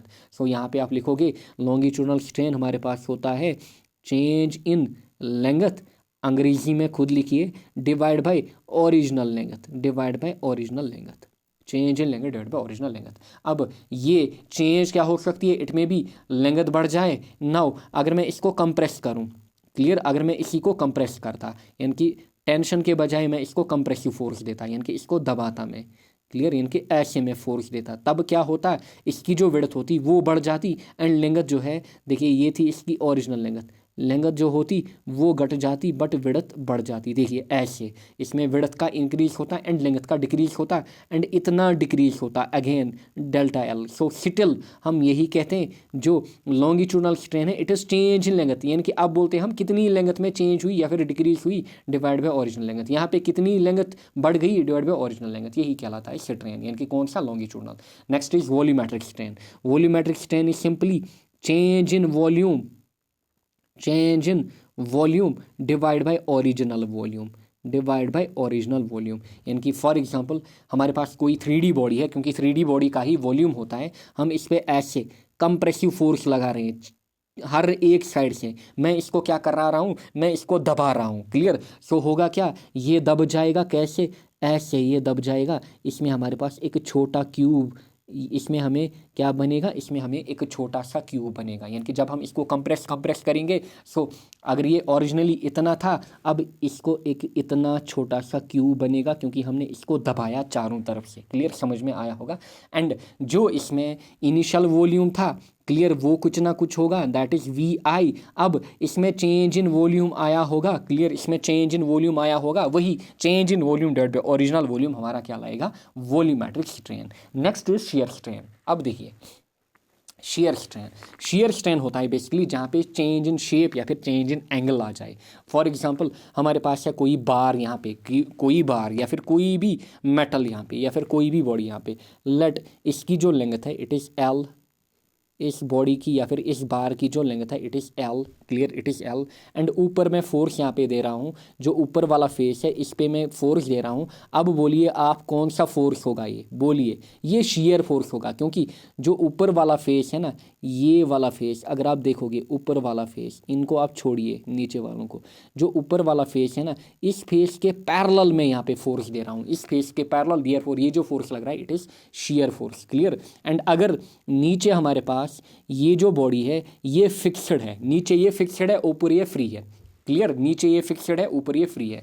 ये जो मैं दिखा रहा हूँ इसको हम डिनोट करते हैं किसके लिए, फिक्स्ड चीज़ के लिए। क्लियर, इसको हम डिनोट करते हैं फिक्स्ड चीज़ के लिए। सो नीचे ये फिक्स्ड है, ऊपर ये फ्री है। सो होगा क्या, ये ऐसे घूमेगा। क्लियर, यानी कि जब हम फोर्स अप्लाई करेंगे ये ऐसे घूमेगा। क्लियर, ये ऐसे घूमेगा, समझ में आया होगा, ऐसे, यानी कि इसमें इतनी डिफॉर्मेशन होगी। लेट जो इसमें डिफॉर्मेशन हुई वो डेल्टा एक्स हुई, कितनी हुई, डेल्टा एक्स। क्लियर। एंड साथ ही में यहाँ पे हमारे पास कुछ ना कुछ एंगल बना होगा या फिर इसने कुछ ना कुछ डिफॉर्म किया होगा, इसको मैं डिनोट करूँगा फाई से या फिर थीटा से। क्लियर, इसने यहाँ पे कुछ ना कुछ डिफॉर्म किया होगा। सो इसी फाई को बेसिकली हम यहाँ पे क्या बोलते हैं, इसी को हम बोलते हैं शियर स्ट्रेन। क्लियर, इसी फाई को बेसिकली हम बोलते हैं शियर स्ट्रेन। क्या बोलते हैं, शियर स्ट्रेन। सो अगर आप यहाँ पे टेन ऑफ फाई निकालोगे, क्लियर, टेन ऑफ फाई या फिर टेन ऑफ थीटा, अगर मैं इसको थीटा भी बोलता, सो निकालिए टेन ऑफ फाई, किस ट्रायंगल में, इस ट्रायंगल में आपको निकालना है। दिस इज इतना हमारे पास डेल्टा एक्स, इस साइड में हमारे पास एल, ये हमारे पास है फाई। क्लियर, निकालिए। So tan phi perpendicular upon base. Clear, perpendicular upon base. So इस केस में इस ट्रायंगल में ये होगा परपेंडिकुलर, ये होगा बेस, क्योंकि ये एंगल हम देख रहे हैं। क्लियर। सो हम बोलेंगे जो टेन ऑफ फाई होगा इस केस में, सो वो क्या होगा हमारे पास, perpendicular upon base, that will be delta x upon L. So ये हमारे पास होगा टेन फाई या फिर इस केस में शियर डिफॉर्मेशन, और आप यहाँ पे फाई को निकाल सकते हो, फाई इज डिफॉर्मेशन एंगल यहाँ पे। Clear, phi is deformation angle यहाँ पे। सो फाई हमारे पास क्या निकलेगा, फाई हमारे पास निकलेगा tan inverse delta x by L. जब टेन इधर जाएगा ना, देखिए टेन इनवर्स बेसिकली हम किसको बोलते हैं, जब टेन इधर जाएगा ये क्या बनेगा, फाई क्या बनेगा हमारा, फाई बनेगा हमारा delta x upon L. Ten नीचे आया, ये क्या बना, 1/10, एंड 1/10 को हम बोलते हैं टेन इनवर्स। क्लियर, 1/10 को आप कहीं पे भी नहीं देखोगे 1/10, वहाँ पे लिखा होगा टेन इनवर्स। सो ये जो फाई हमारा यहाँ पे निकला, दिस इज शियर स्ट्रेन, इसी को हम बोलते हैं शियर स्ट्रेन। क्लियर, इसी को हम बोलते हैं शियर स्ट्रेन। क्लियर, इसी को हम बोलते हैं shear strain. Clear. So simply यहाँ पे क्या हुआ, चेंज इन शेप या फिर चेंज इन एंगल हमारे पास ऑकर हुआ। क्लियर, चेंज इन एंगल यहाँ पे हमारे पास क्या हुआ, ऑकर हुआ। क्लियर। सो इनको भी आप नोट डाउन करिए। आगे बढ़ते हैं, बात करेंगे नाउ हम हुक्स लॉ की। बात करेंगे नाउ हम हुक्स लॉ की, very very important Hooke's law. देखिए Hooke's law, according to Hooke's law जो स्ट्रेस होता है it is directly proportional to strain. Clear, जो स्ट्रेस होता है हमारा, stress is directly proportional to strain, यानी कि जितना आप स्ट्रेस दोगे बॉडी पे या फिर जितना बॉडी में स्ट्रेस आएगा उतना बॉडी में स्ट्रेन डेवलप होगा। सो स्ट्रेस जो होता है it is directly proportional to strain. और प्रोपोर्शनलिटी को हम हटाते हैं यहाँ पे, आई विल राइट जो स्ट्रेस होता है it is equal to constant K into strain. K मतलब यहाँ पे कोई कांस्टेंट हमने लिया। क्लियर, के यहाँ पे हमने कोई कांस्टेंट लिया।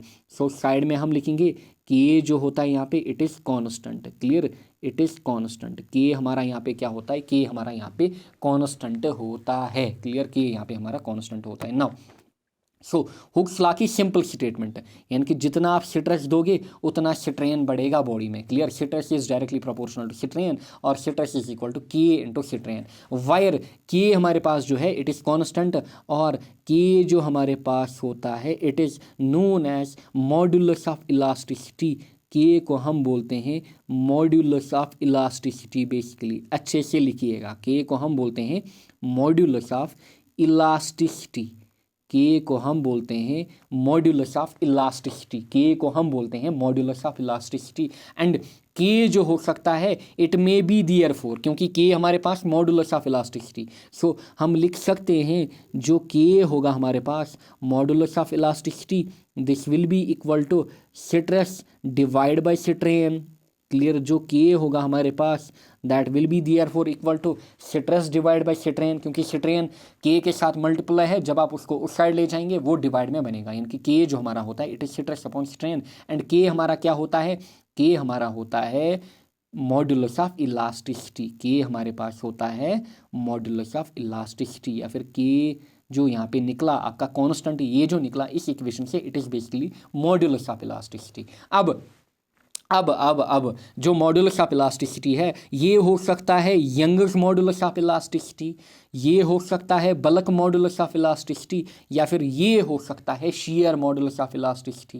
क्लियर, फिलहाल आप इस टर्म को यहाँ पे नेगलेक्ट करिए या फिर इस लाइन को नेगलेक्ट करिए। जो हमारे पास मॉड्यूलस ऑफ इलास्टिसिटी के है, के हो सकता है Young's modulus of elasticity denoted by Y, और इसको हम डिनोट करेंगे ई से। It can be bulk modulus of elasticity. Clear, इसको हम डिनोट करते हैं जनरली बी से, और इसको हम के से भी डिनोट करते हैं। और it can be shear modulus of rigidity denoted by eta, और इसको हम जी से डिनोट करते हैं। सो के का वैल्यू कुछ भी हो सकता है इन तीनों में से, youngers modulus of elasticity, bulk modulus of elasticity, share modulus of elasticity, यानी कि आपको अलग से इन तीनों को याद नहीं करना है।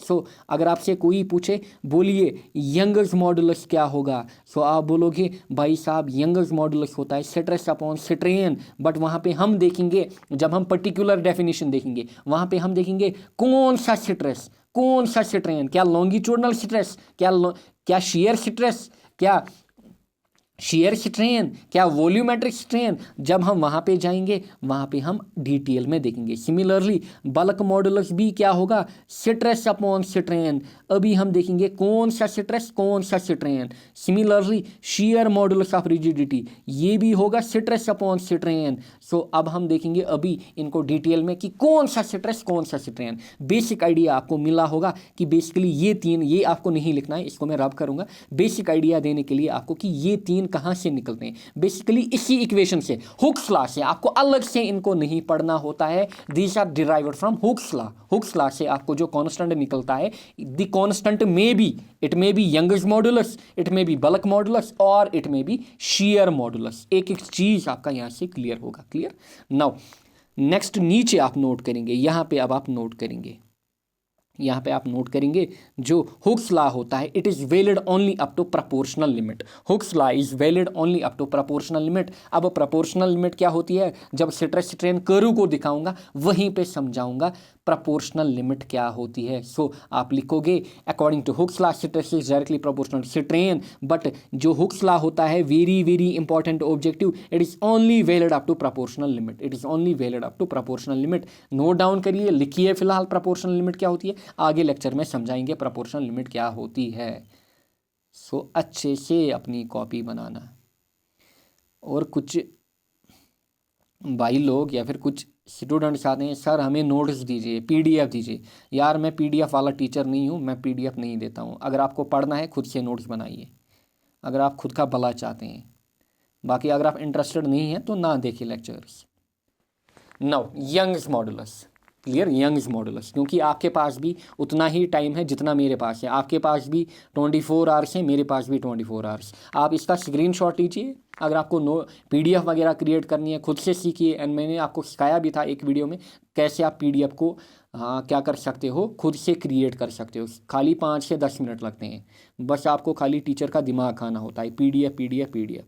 Now Young's modulus, Young's modulus को हम डिनोट करते हैं वाई या फिर ई से, क्लियर। यानी कि यहाँ पे हमने जो हुक्स लॉ देखा, अब अगर हम के बदले के का वैल्यू क्या रखें, वाई रखें या फिर ई, तब ये जो के है, ये जो मॉडुलस ऑफ इलास्टिसिटी है, ये कहलाएगा यंग्स मॉडुलस। क्या कहलाएगा? Young's modulus. So Young's modulus जो होता है, it is simply defined as the ratio of normal stress to longitudinal strain, but ऊपर स्ट्रेस नीचे स्ट्रेन, क्लियर। देयरफॉर आप लिखोगे जो यंग्स मॉडुलस होता है, चाहे आप वाई से डिनोट करो या फिर ई से, आपकी मर्जी, क्लियर। सो यंग्स किसी बुक में आपको वाई से मिलेगा, किसी बुक में आपको ई से मिलेगा, क्लियर। सो यंग्स मॉडुलस जो होता है आप लिखोगे it is normal stress upon normal stress, समझ में आ रहा होगा। जब नॉर्मल फोर्स लगेगा तब नॉर्मल स्ट्रेस डेवलप होगा, डिवाइड बाय लॉन्गिट्यूडनल स्ट्रेन। अभी दिखाया था longitudinal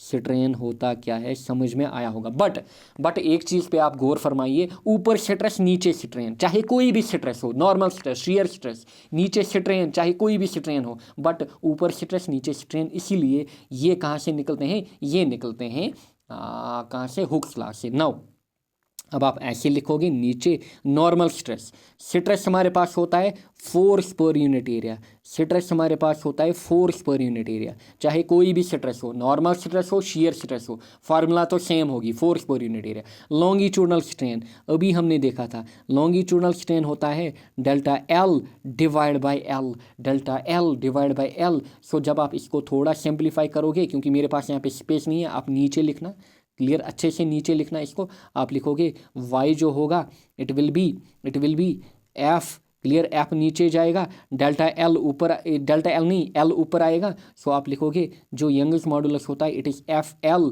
divide by A delta L, it is F L divide by A delta L. ये होती है हमारे पास इक्वेशन या फिर फॉर्मूला किसके लिए? यंग्स मॉडुलस के लिए। यंग्स मॉडुलस जो हमारे पास होता है it is F L divide by A delta L, clear, it is F L divide by A delta L. समझ में आया होगा, क्लियर, समझ में आया होगा।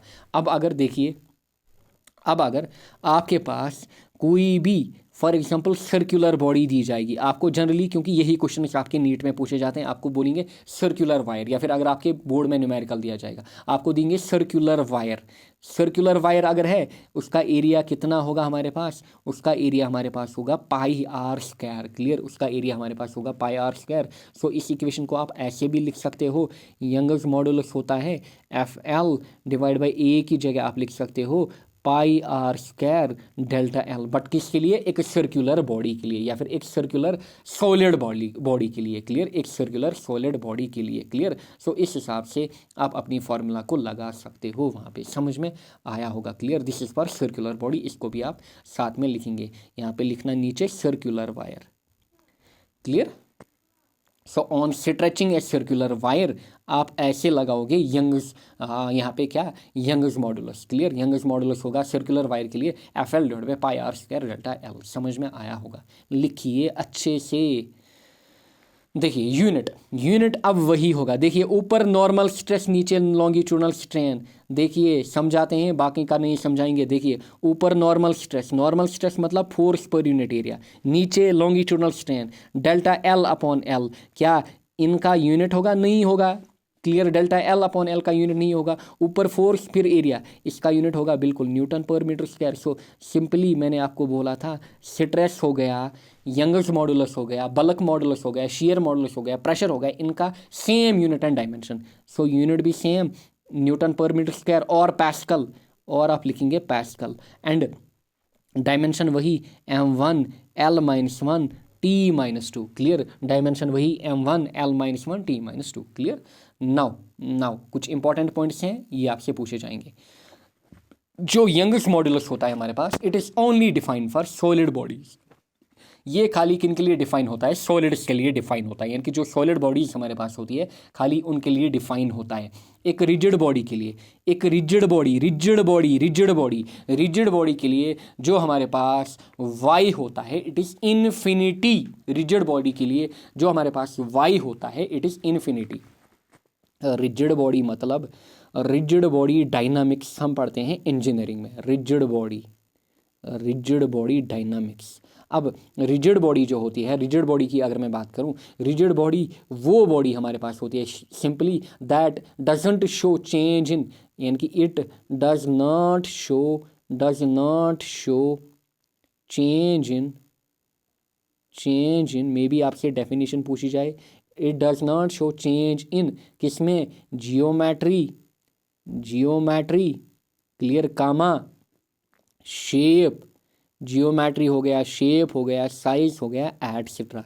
इसको हम बोलते हैं रिजिड बॉडी। क्या हम बोलते हैं? Rigid body. देयरफॉर ऑब्जेक्टिव आपसे पूछा जाएगा आपके नीट में, आपके बोर्ड में, बोलिए रिजिड बॉडी के लिए वाई कितना होता है? सो पहला ऑब्जेक्टिव ये जो यंगस्ट मॉडुलस होता है it is only defined for solids. दूसरा रिजिड बॉडी जो होता है इसके लिए वाई इन्फिनिटी होता है। वाई हमारे पास जो होता है it is infinity, clear. Y का वैल्यू हमारे पास इन्फिनिटी होगा क्योंकि इसमें डेल्टा एल ऑकर ही नहीं करेगा, क्लियर। क्योंकि इसमें बेसिकली जो डेल्टा एल है उसमें कुछ भी चेंज नहीं आएगी, क्लियर। उसमें बेसिकली कुछ भी चेंज नहीं आएगी। देयरफॉर इसके लिए जो हमारे पास वाई होता है दैट इज़ इन्फिनिटी बेसिकली, यानी कि उसका काफ़ी ज़्यादा वैल्यू होता है, क्योंकि डेल्टा एल जो होगा इसमें बेसिकली ज़ीरो होगा। सो 1/0 बेसिकली हम बोलते हैं 1/0 हमारे पास होता है इन्फिनिटी, यानी कि ऊपर कुछ ना कुछ वैल्यू या फिर एनीथिंग डिवाइड बाई 0 वो हमारे पास इन्फिनिटी बनता है। Similarly steel is more elastic than rubber, clear. ये भी याद रखिएगा, क्वेश्चन पूछा जाता है, बोलिए कौन स्टील, फॉर एग्जांपल हमारे पास स्टील एंड रबर, इनका कंपैरिजन आपको बोलेंगे, बोलिए कौन ज़्यादा इलास्टिक है, क्लियर, कौन ज़्यादा इलास्टिक है। बेसिकली आपने कश्मीरी भाषा में या फिर अपनी आम लैंग्वेज में क्या इलास्टिसिटी को क्या माना होता है? आप बोलते हैं ये इलास्टिक है, ये इलास्टिक शर्ट नहीं है, या फिर ये इलास्टिक पैंट नहीं है। इलास्टिक मतलब इंजीनियरिंग की भाषा में या फिर फिजिक्स की भाषा में इलास्टिक मतलब रेजिस्टेंस। आगे हम पढ़ेंगे इलास्टिसिटी क्या होती है। इलास्टिक मतलब रेजिस्टेंस टू स्ट्रेचिंग,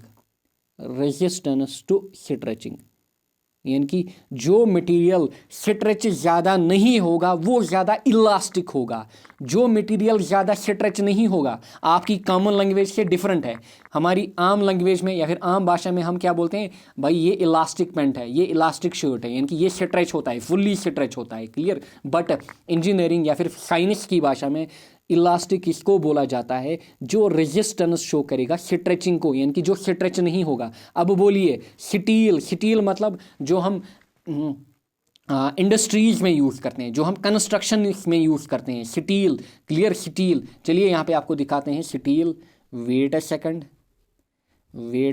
आपको दिखाते हैं स्टील आपको दिखाते हैं STEEL। फिगर को पहले लेना चाहिए बट कोई बात नहीं।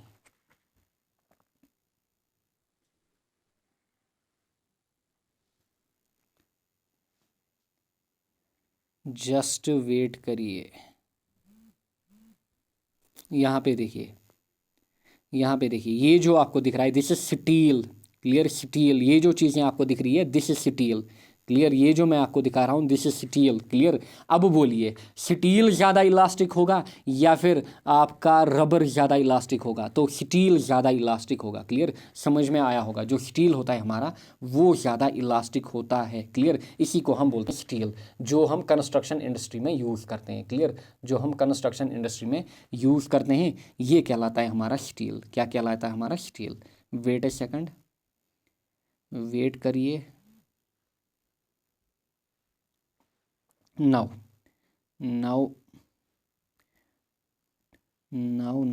वापस समझाते हैं। वापस हम जाते हैं सॉलिड्स टू पे। सॉलिड्स टू, यहाँ से इसको हमें निकालना है। शेयर मॉडुलस, शेयर मॉडुलस तो आया,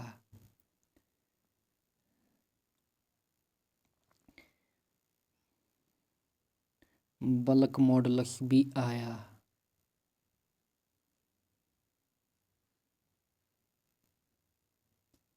हुक्स लॉ, ये हो गया यंग्स मॉडुलस। देखिए यंग्स मॉडुलस की बात हो रही थी। सो यंग्स मॉडुलस जो होता है हमारा, it is only defined for solids, clear. For a rigid body क्या हमने बोला, वाई इज इनफाइनाइट, एंड जो स्टील होता है it is more elastic than rubber. क्यों? क्योंकि यहीं पे फंडा आ जाता है, जो हमारे पास स्टील होता है, वाई स्टील यानी कि यंग्स मॉडुलस ऑफ स्टील जो होता है it is greater than Young's modulus of rubber, यानी कि रबर से ज़्यादा होता है यंग्स मॉडुलस किसका, स्टील का। इसीलिए जो स्टील होता है it is more elastic than rubber, ये हमारे पास क्या होता है, ज़्यादा elastic as compared to rubber. Now बात करेंगे हम बल्क मॉडुलस की। ये तो हमने बात की किसकी, यहाँ पे ये तो हमने बात की आपके यंग्स मॉडुलस की। नाउ बात करेंगे हम modulus number 2, that is bulk modulus. अब बल्क मॉडुलस क्या होता है हमारे पास, अगेन वही वही वही फार्मूला, फार्मूला सेम या फिर कॉन्सेप्ट वही सेम, स्ट्रेस अपॉन स्ट्रेन। सो बल्क मॉडुलस जो होता है आप लिखोगे, चाहे बी लिखो आप या फिर के लिखो, चलिए बी ही लिखते हैं। ये होता है again normal stress, normal stress upon volumetric strain, volumetric strain. जो बल्क मॉडुलस होता है it is defined for 3D bodies. देखिए कैसे, यहाँ पे हमारे पास एक 3D body, clear 3D body, जब हम इस पर नॉर्मल स्ट्रेस अप्लाई करेंगे, चाहे टेंसाइल या फिर कंप्रेसिव, बट जनरली यहाँ पे हम कंप्रेसिव ही लेते हैं बल्क मॉडुलस के लिए। देखिए जब हम इसमें क्या लेते हैं, जब हम इसमें नॉर्मल स्ट्रेस ले रहे हैं या फिर नॉर्मल फोर्स ले रहे हैं, जो मैं फोर्स दे रहा हूँ it is normal force, so body में डेवलप होगा normal stress. So normal stress upon volumetric strain, इसमें चेंज इन वॉल्यूम आएगा, क्लियर, क्योंकि 3D बॉडी है देयरफॉर इसमें चेंज इन वॉल्यूम आएगा, इसका वॉल्यूम घटेगा यहाँ पे इस केस में।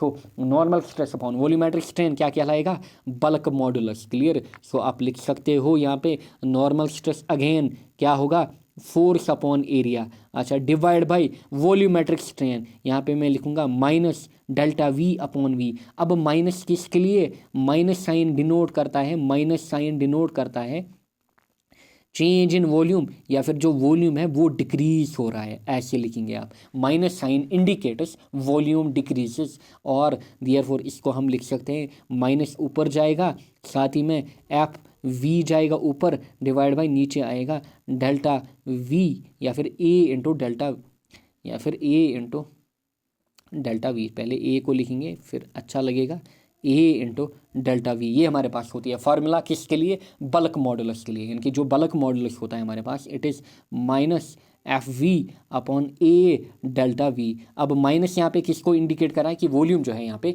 वो बेसिकली डिक्रीज हो रहा है, क्लियर, वो बेसिकली डिक्रीज हो रहा है। या फिर इसको हम ऐसे भी लिख सकते हैं, देखिए ऐसे भी आपकी बुक में लिखा होगा, फोर्स अपॉन एरिया। देखिए force upon area, force upon area हमारा क्या होता है, प्रेशर, प्रेशर। सो हम लिख सकते हैं, और जो बल्क मॉडुलस होता है it is equal to minus P V upon delta V. Very important equation, very useful equation. So bulk modulus जो होता है हमारा, आप इसको ऐसे भी लिखेंगे, it is minus P V upon delta V. ये भी हमारे पास होती है इक्वेशन किसके लिए, बल्क मॉडुलस के लिए। It is also the equation for bulk modulus. चाहे आप ऊपर वाली इक्वेशन रखो या फिर नीचे वाली इक्वेशन, समझ में आया होगा, क्लियर। इसको भी आप नोट डाउन करेंगे। नाउ नाउ नाउ देखिए again unit and dimension same, वही न्यूटन पर मीटर स्क्वायर और पास्कल, डायमेंशन वही m1 l-1 t-2, आप खुद से लिखेंगे। नाउ जो बल्क मॉडुलस होता है it is very high for solids, solids के लिए काफ़ी ज़्यादा हाई होता है, क्योंकि देखिए क्लियरली अगर आप देखोगे सॉलिड्स में ज़्यादा चेंज इन वॉल्यूम नहीं आएगा, क्लियर, देयरफॉर उनके लिए जो बल्क मॉडुलस होगा वो काफ़ी ज़्यादा होगा। And very low for gases, क्योंकि गैस में वॉल्यूम चेंज ज़्यादा आएगा, आप क्लियरली देख रहे हो जो वॉल्यूम है इट इज़ इनवर्सली प्रोपोर्शनल यहाँ पे बल्क मॉडुलस के, देयरफॉर गैसेस में वॉल्यूम चेंज ज़्यादा आएगा as compared to solids, clear, क्योंकि सॉलिड्स में काफ़ी कम वॉल्यूम चेंज आएगा। देयरफॉर हम बोल सकते हैं जो बल्क मॉडुलस है तीनों के लिए होता है, solids, liquids and gases, but ज़्यादा हम फ्लूइड्स में बल्क मॉडुलस का इस्तेमाल करते हैं। सो आप लिखोगे bulk modulus of solid is greater than bulk modulus of liquid is greater than bulk modulus of gas, क्योंकि सॉलिड्स में वॉल्यूम चेंज कम आएगा, फिर लिक्विड्स में थोड़ा ज़्यादा वॉल्यूम चेंज आएगा, गैसेस में काफ़ी ज़्यादा वॉल्यूम चेंज आता है, क्लियर, गैसेस में काफ़ी ज़्यादा वॉल्यूम चेंज आता है। एंड गैसेस के लिए बल्क मॉडुलस को ऐसे डिफाइन किया जाता है, for gases bulk modulus is of 2 types, clear, gases के लिए जो बल्क मॉडुलस होता है 2 टाइप्स का होता है। पहला यहाँ पे isothermal bulk modulus, clear, isothermal bulk modulus, it is denoted by B iso, इसको हम डिनोट करते हैं बी आइसो। एंड जो आइसोथर्मल बल्क मॉडुलस होता है बेसिकली ये किसके बराबर होता है, क्लियर, ये हमारे पास किसके बराबर होता है, it is equal to P, clear, it is equal to P, यानी कि simply pressure exerted by the gas, clear, यानी कि अगर आपसे पूछे कोई आइसोथर्मल बल्क मॉडुलस कितना होता है, सो आप बोलोगे simply B iso is equal to pressure, clear, यानी कि pressure exerted by the gas. अब आइसोथर्मल एडियाबैटिक आने वाले चैप्टर्स में हमें इन्हीं को पढ़ना है, क्लियर, पढ़ा होगा आपने अपनी कोचिंग में। देन एडियाबैटिक बल्क मॉडुलस, जो एडियाबैटिक बल्क मॉडुलस होता है it is denoted by B A D, and ये किसके बराबर होता है, it is gamma into P.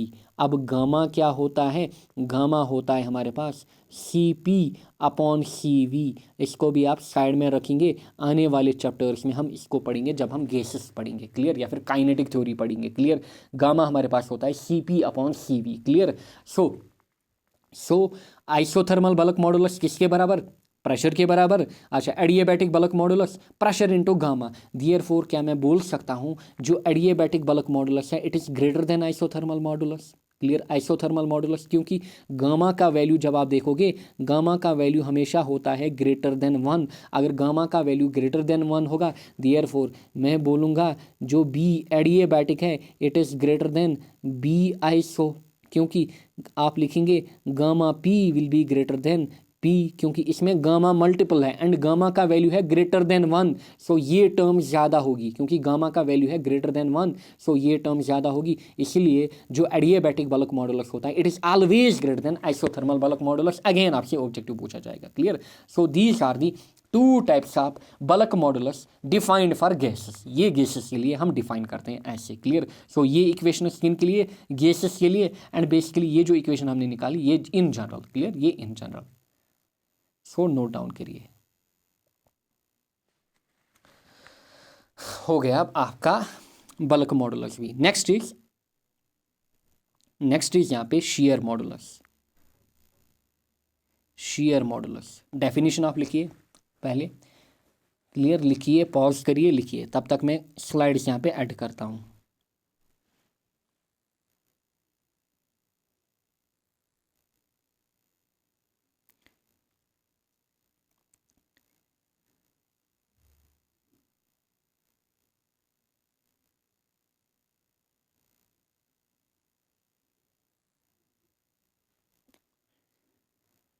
अच्छे से लिखिएगा अपनी कॉपी में।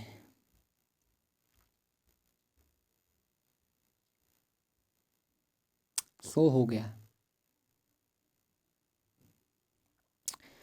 Next is shear modulus. Now देखिए shear modulus it is defined as the ratio of shear stress to tangential stress, clear, it is defined as the ratio of shear stress और tangential stress, क्योंकि shear stress जो हमारे पास होता है इसको हम टेंजेंशियल स्ट्रेस भी बोलते हैं, शेयर स्ट्रेस को यार हम टेंजेंशियल स्ट्रेस भी बोलते हैं। So it is defined as the ratio of, ऐसे मैं लिखूंगा, किसी बुक में इसको डिनोट किया जाता है बाई जी और किसी बुक में इसको डिनोट किया जाता है बाई नीटा, आपकी बुक ने जनरली इसको नीटा से डिनोट किया है। So shear modulus of rigidity simply नीटा इज शेयर स्ट्रेस, या फिर आप लिखोगे टेंजेंशियल स्ट्रेस अपॉन में शेयर स्ट्रेन, अपॉन में शेयर स्ट्रेन, यानी कि shear stress upon shear strain हमारा क्या कहलाता है, it is simply shear modulus of rigidity, it is simply shear modulus of rigidity. So आप सिंपली लिखोगे यहाँ पे it is F by A F by A divide by phi, या फिर आप थीटा भी देखोगे कहीं पे, clear, F by A divide by phi, या आप लिखोगे ऐसे, जो हमारे पास नीटा होता है it is F A phi, या फिर कहीं पे आप देखोगे एफ ए थीटा, डिपेंड करेगा उसने शेयर स्ट्रेन को क्या लिया है। मैंने यहाँ पे शेयर स्ट्रेन को डिनोट किया बाय फाई से, या फिर जहाँ पे मैंने आपको शेयर स्ट्रेन दिखाया था वहाँ पे मैंने इसको डिनोट किया था बाय फाई। आप इसको लिख सकते हो एफ बाई ए, यानी कि सिट्रस, कोई भी सिट्रस हो, शेयर नॉर्मल, फॉर्मूला तो सेम होगी, डिवाइड बाई थीटा भी आप लिख सकते हो, आपकी मर्जी, क्लियर, आपकी मर्जी। Unit and dimension again same होंगे, क्लियर, यानी वही न्यूटन पर मीटर स्क्वायर और पास्कल, डायमेंशन वही m1 l-1 t-2। Now it is again only defined for solids, ये जो शेयर मॉडुलस होता है it is also only defined for किन के लिए, इसको भी खाली हम डिफाइन करते हैं सॉलिड्स के लिए, ये भी आपने नोट डाउन किया होगा, करिए। नाउ अभी हमने बात की यहाँ पे बल्क मॉडुलस की, क्लियर, अभी हमने बल्क मॉडुलस की बात करी। एक और चीज़ जो मैं यहाँ पे ऐड करना चाहूँगा, यहाँ पे खुद लिखेंगे आप कंप्रेसिबिलिटी, क्योंकि आगे जाकर भी फ्लूइड्स में आपको ये पढ़नी होती है। चलिए यहीं पे लिखते हैं कंप्रेसिबिलिटी क्या होती है, क्लियर, कंप्रेसिबिलिटी जो हमारे पास होती है it is denoted by C, it is simply, जो कंप्रेसिबिलिटी होती है it is 1 bulk modulus, compressibility जो होती है इट इज़ 1 बल्क मॉडुलस, ये हमारे पास होता है 1 bulk modulus, clear.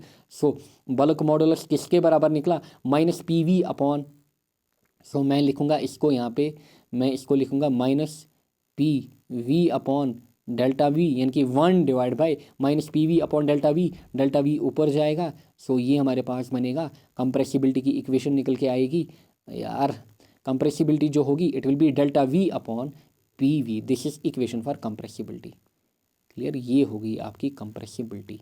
So compressibility is nothing but it is only the inverse किसका, या फिर रेसिप्रोकल बल्क मॉडुलस का, क्लियर। सो बल्क मॉडुलस अगर इतना, कंप्रेसिबिलिटी उसका उल्टा होगा, समझ में आया होगा, क्लियर। यूनिट अब आप खुद निकाल सकते हो, unit and dimension, clear. So compressibility के लिए यूनिट क्या होगा, यूनिट सिंपली होगा पास्कल इनवर्स, क्योंकि पास्कल का उल्टा हुआ, सो पास्कल इनवर्स, या फिर यूनिट होगा न्यूटन मीटर स्क्वायर लिखते थे हम, क्लियर, न्यूटन मीटर स्क्वायर। अब यूनिट क्या होगा, न्यूटन इनवर्स मीटर स्क्वायर, हम लिखते थे न्यूटन पर मीटर स्क्वायर, किसके लिए, प्रेशर के लिए, सो या फिर बल्क मॉडुलस के लिए, या फिर किसी भी मॉडुलस के लिए। So these are the unit किसके लिए, कंप्रेसिबिलिटी के लिए। आगे बढ़ते हैं, नाउ पॉइजनस रेशो, बात करेंगे हम पॉइजनस रेशो की। नाउ देखिए पॉइजनस रेशो क्या होता है, it is simply defined as ratio of lateral strain to longitudinal strain, lateral strain to longitudinal strain, यानी कि यहाँ पे दोनों स्ट्रेन, ऊपर भी स्ट्रेन नीचे भी स्ट्रेन, अगर ऊपर भी स्ट्रेन नीचे भी strain it will B unit less and dimension less, जो पॉइजनस रेशो होगा it will B unit less and, it will B unit less and क्या होगा, डायमेंशन लेस, क्लियर। सो याद रखिएगा ये unit less and dimension less होगा हमारे पास, क्या होगा, unit less and dimension less होगा हमारे पास। इसको आप सिग्मा से भी डिनोट कर सकते हो, म्यू से भी, एंड आपकी बुक ने इसको सिग्मा से डिनोट किया है। सो सिग्मा जो होगा हमारे पास it will be lateral strain upon में लॉन्गिट्यूडनल स्ट्रेन,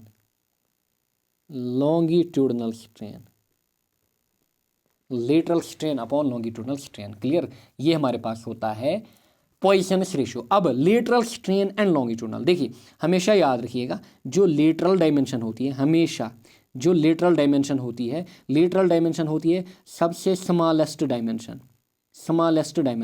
जो लॉन्गिट्यूडनल डायमेंशन होती है इट इज़ लॉन्गेस्ट डायमेंशन। समझाते हैं आपको,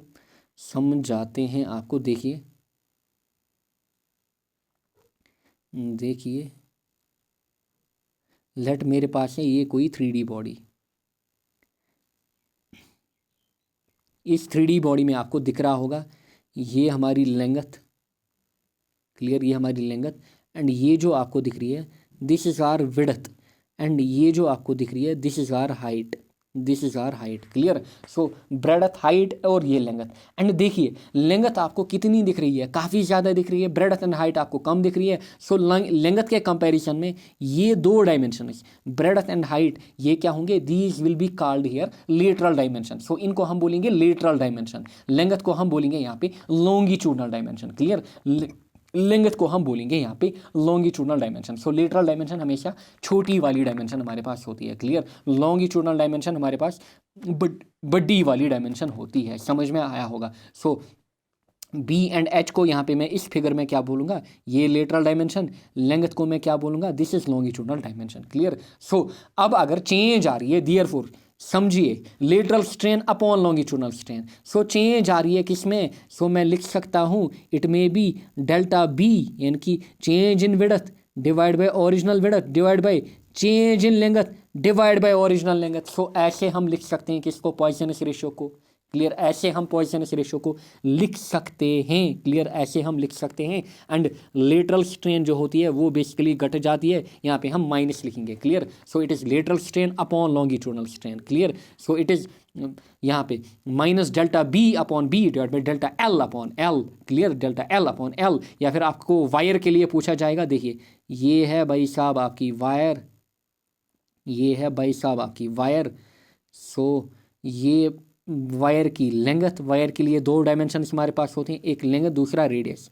रेडियस को अगर मैं यहाँ पे ड्रा करूँगा, दिस विल बी रेडियस, ये इसका रेडियस होगा। अब बोलिए आप छोटी डायमेंशन कौन सी है, कौन सी छोटी डायमेंशन, आर। सो आर क्या होगा यहाँ पे, आर यानी कि रेडियस किस में इन्वॉल्व होगा, लेटरल स्ट्रेन में। सो हम लिखेंगे इसमें minus times delta R upon R, यानी कि lateral strain divide by longitudinal strain delta L upon L. ये होता है हमारे पास पॉइसनस रेशियो। आई होप आपको समझ में आया होगा, क्लियर, आपको समझ में आया होगा, क्योंकि यहाँ पे मैंने आपको lateral dimension and longitudinal dimension का कॉन्सेप्ट पहले ही दिया। So lateral dimension is smallest dimension, longitudinal dimension is longest dimension, समझ में आया होगा, क्लियर।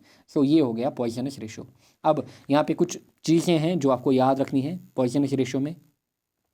पॉइसनस रेशियो जो होता है हमारे पास, अगर मैं इसके थ्योरेटिकल वैल्यू की बात करूं, थ्योरेटिकल वैल्यू होता है इसका -1 to 0.5, प्रैक्टिकल वैल्यू होता है इसका 0 to 0.5, क्योंकि ये एक प्योर नंबर होता है हमारे पास। देखिए ऊपर भी स्ट्रेन नीचे भी स्ट्रेन, सो जो वैल्यू निकलता है वो यूनिटलेस निकलता है। सो जो वैल्यू होता है it is pure value. So practically इसका वैल्यू होता है 0 to 0.5। 0 होता है कॉर्क के लिए, मेटल्स के लिए, जितने भी मेटल हमारे पास हैं, आयरन हो गया, स्टील हो गया, कॉपर हो गया, क्लियर, अल्मोनियम हो गया, उनके लिए इतना जनरल रेंज होता है 0.25 to 0.4। रबर के लिए जो पॉइसनस रेशियो का वैल्यू होता है इट इज़ मैक्सिमम कितना 0.5, क्योंकि मिनिमम कितना 0, प्रैक्टिकली मैक्सिमम कितना 0.5। अब इनकी पर्टिकुलर सिग्निफिकेंस होती है वो मुझे आपको यहाँ पे डिफाइन नहीं करना है, this is very interesting otherwise, clear. So बस आप वैल्यूज याद रखिए। आगे बढ़ते हैं, बात करेंगे हम स्ट्रेस स्ट्रेन कर्व की, बात करेंगे यहाँ पे हम स्ट्रेस स्ट्रेन कर्व की।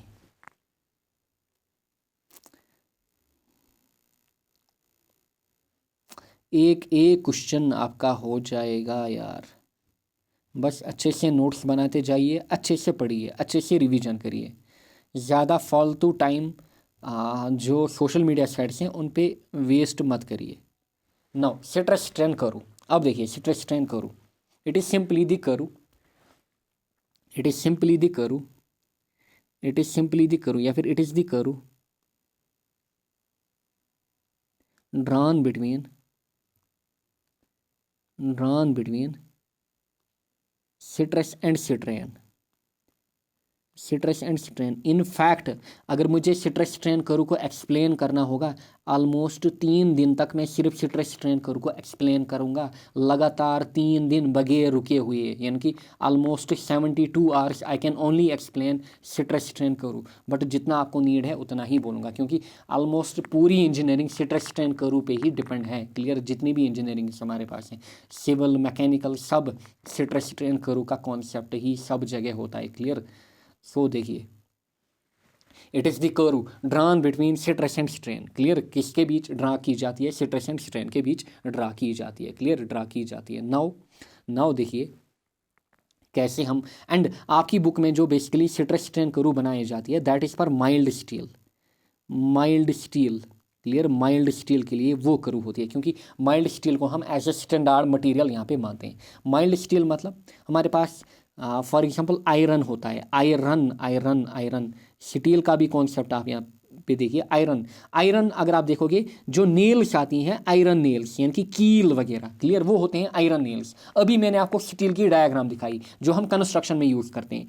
आयरन जो हमारे पास होता है इसमें प्योर Fe एटम्स होते हैं। क्या होते हैं? प्योर Fe एटम्स होते हैं। सो इसकी जो स्ट्रेंथ होती है वो काफ़ी कम होती है, क्योंकि ये प्योर होता है, इसकी स्ट्रेंथ कम होती है। हम इसमें इम्प्योरिटी ऐड करते हैं। क्या करते हैं? हम इसमें इम्प्योरिटीज़ ऐड करते हैं, लाइक हम इसमें कार्बन ऐड करते हैं ताकि इसकी स्ट्रेंथ बढ़ जाए। सो अगर मैं बोलूँगा आयरन में मैंने क्या ऐड किया? कार्बन। सो वहाँ पे मुझे क्या बनता है? Steel. So steel is basically N alloy of iron. Steel जो होती है it is alloy of iron. Chemistry में पढ़ा होगा आपने, स्टील जो होती है it is alloy of iron. जो आयरन होता है it is pure metal. Iron हमारे पास होता है pure metal, it is made up of Fe atoms. But जो स्टील होता है इट इज़ एलॉय। ये आयरन और स्टील में आसमान ज़मीन का डिफरेंस होता है, क्लियर। आयरन और स्टील में आसमान ज़मीन का डिफरेंस होता है। सो जब भी आप कंस्ट्रक्शन साइट पे देखोगे मकान बनाने में जो हम यूज़ करते हैं वो स्टील होता है, that is not iron. Iron के कील होते हैं, क्लियर, कील होते हैं। जो आप नेल या फिर कील वगैरह या फिर स्पाइक वगैरह ठोकते हो ना किसी वुडन चीज़ में, वो होते हैं नेल या फिर आयरन के नेल। क्लियर, समझ में आया होगा।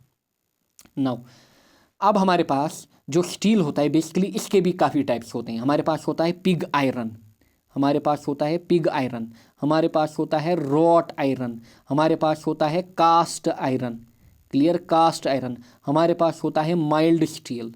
क्या होता है? Mild steel. These are basically the different types of steel.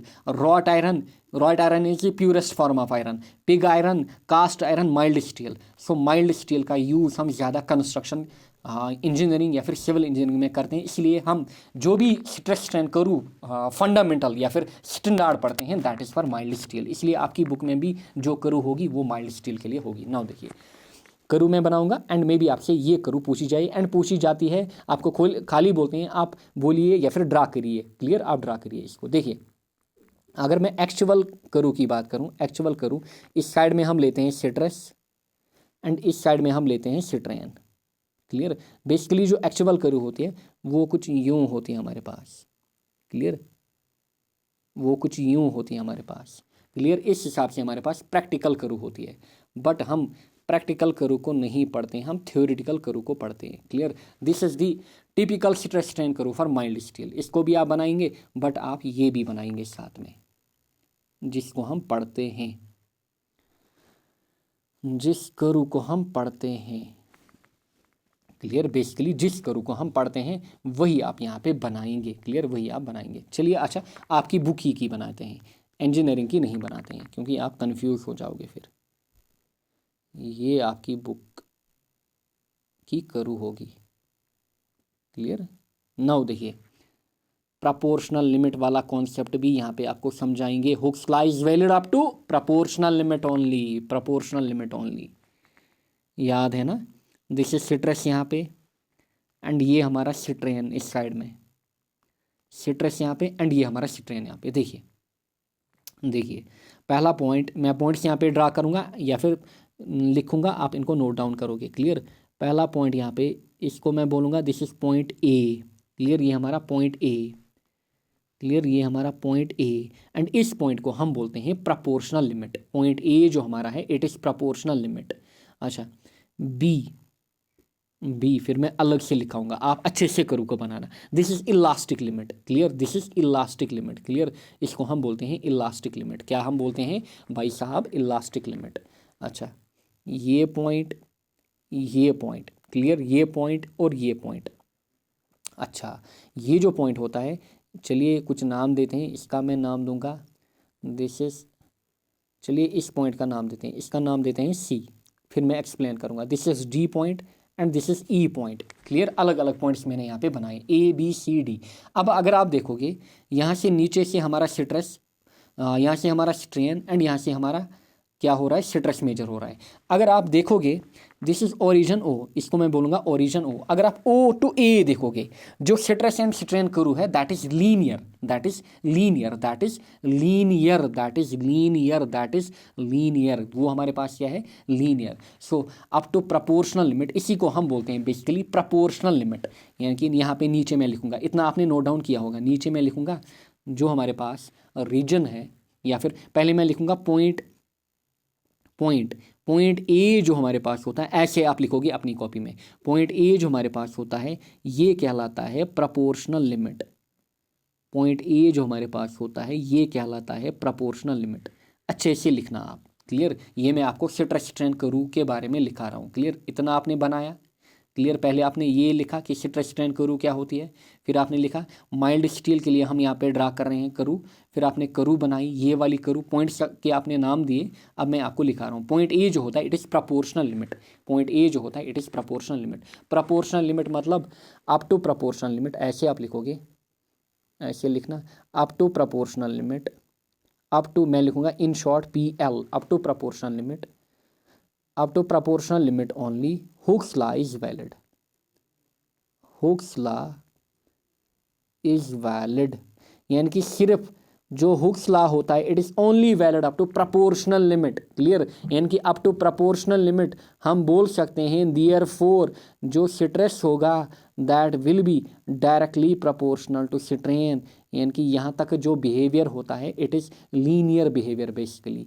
यानी कि यहाँ तक जो बिहेवियर होता है इट इज़ लीनियर बिहेवियर। यानी कि stress is directly proportional to strain. यहाँ तक जो बिहेवियर होता है मटेरियल का it is linear behaviour, clear. Material linearly behave करता है, क्लियर, लीनियरली बिहेव करता है। नाउ जो मैंने बी बनाया है, बी को आप लिखेंगे point B, point B, point B जो हमारे पास है it this is known as elastic limit, this is known as elastic limit, elastic limit, elastic limit, इसको हम क्या बोलते हैं, इलास्टिक लिमिट। अब याद रखिएगा, अब यहाँ से इलास्टिक लिमिट से आप लिखेंगे पहला ही note, Hooke's law is not valid, very important, Hooke's law is not valid, Hooke's law is not valid. यानी कि हुक्स लॉ हमारा वैलिड नहीं होता है इलास्टिक लिमिट तक। अच्छा, सिमिलरली आप लिखोगे यानी कि मटेरियल में क्या होगा, नॉन लीनियर बिहेवियर होगा, मटेरियल शो करेगा नॉन लीनियर बिहेवियर, मटेरियल जो होगा वो नॉन लीनियर बिहेवियर शो करेगा। क्या करेगा, नॉन लीनियर बिहेवियर शो। यानी कि इस हिसाब से थोड़ा ऐसे टेढ़ा, ये हो गया नॉन लीनियर कर्व। यहाँ से स्ट्रेस हमारा एंड यहाँ से हमारा स्ट्रेन। अच्छा, up to proportional limit, therefore हमारा ग्राफ कैसा बनेगा, अप टू प्रोपोर्शनल लिमिट बिल्कुल स्ट्रेट, कोई डाउट नहीं, क्लियर। यहाँ से स्ट्रेन, यहाँ से स्ट्रेस हमारा, क्लियर। बट यहाँ पे आप देख रहे हो ग्राफ जो है वो थोड़ा टेढ़ा हो रहा है, क्लियर। यहाँ पे ग्राफ जो है वो थोड़ा टेढ़ा हो रहा है, मतलब नॉन लीनियर ग्राफ बन रहा है, क्लियर। सो ये हो गया हमारा इलास्टिक लिमिट, क्लियर। अच्छा, इलास्टिक लिमिट में क्या होता है, अप टू इलास्टिक लिमिट, ऐसे आप लिखोगे up to elastic limit, up to elastic limit, up to elastic limit, up to elastic limit, if a material is stretched,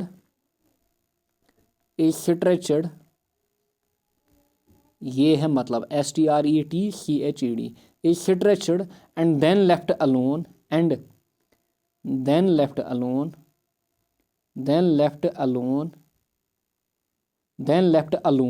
comma material alone, then left alone, comma material regains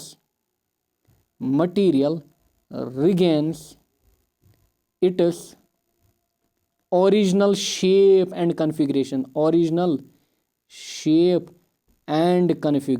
ये है मतलब elasticity का, configuration, ये है मतलब elasticity का। यानी कि up to elastic limit, for example यहाँ पे मैं आपको समझाऊंगा। ये मेरे पास है कोई मटेरियल, इसको मैं स्ट्रेच कर रहा हूँ, ये है ओरिजिनल शेप इसकी। अब इस मटेरियल को मैं स्ट्रेच कर रहा हूँ, जब मैं इसको स्ट्रेच कर रहा हूँ, दिस इज इनिशियल या फिर ओरिजिनल शेप मटेरियल की, इतनी लेंथ है इसकी। जब मैं इसको स्ट्रेच कर रहा हूँ, बट मैं इसको स्ट्रेच कर रहा हूँ कितना, प्रोपोर्शनल लिमिट तक ही या फिर इलास्टिक लिमिट तक ही। जब मैं इसको इलास्टिक लिमिट तक स्ट्रेच कर रहा हूँ, फिर अगर मैं इसको छोड़ूंगा ना, ये वापस आएगा, यानी कि ये वापस अपनी जो इनिशियल शेप है या फिर ओरिजिनल शेप है उसको वापस से एक्वायर करेगा। एंड इस प्रॉपर्टी को हम बोलते हैं इलास्टिसिटी, यानी कि रेजिस्टेंस टू स्ट्रेचिंग। इसने क्या दिखाई, रेजिस्टेंस टू स्ट्रेचिंग, इसको हम बोलते हैं इलास्टिसिटी। एंड इस पॉइंट तक, जिस पॉइंट तक फॉर एग्जांपल ये है पॉइंट यहाँ पे, ये है पॉइंट यहाँ पे, दिस इज प्रोपोर्शनल लिमिट, फिर ऊपर इलास्टिक लिमिट, उसके बाद करूँ ऐसे जाता है, यानी कि प्लास्टिक लिमिट में जाएगा। अगर मैं देखिए यहाँ से स्ट्रेस, यहाँ से स्ट्रेन, यहाँ से स्ट्रेस हम दे रहे हैं, इसमें स्ट्रेचिंग हो रही है, हमने स्ट्रेस बढ़ाया, मैं गया किधर, इस पॉइंट तक, ये है इलास्टिक लिमिट, मैं गया इलास्टिक लिमिट तक, स्ट्रेन इतनी हुई, स्ट्रेन मटेरियल में इतनी हुई। अब अगर मैं मटेरियल को छोड़ूंगा, यानी कि जो लोड है या फिर फोर्स है वो छोड़ूंगा, मटेरियल वापस आएगा, वो अपनी ओरिजिनल पोजीशन को रिगेन करेगा। बट अगर मैंने ऐसे स्ट्रेस बढ़ाया, ऐसे बढ़ाया, मैं इलास्टिक लिमिट के ऊपर गया, यानी कि इधर गया, अब मटेरियल जो है वो वापस से अपनी पोजीशन एक्वायर नहीं करेगा, बट ऐसे अब मटेरियल में इतनी कुछ ना कुछ यहाँ पे परमानेंट स्ट्रेन रहेगा। क्लियर। सो ये है कॉन्सेप्ट किसका, इलास्टिक लिमिट का। समझाया मैंने आपको, लिखाया भी आपको, अच्छे से लिखना।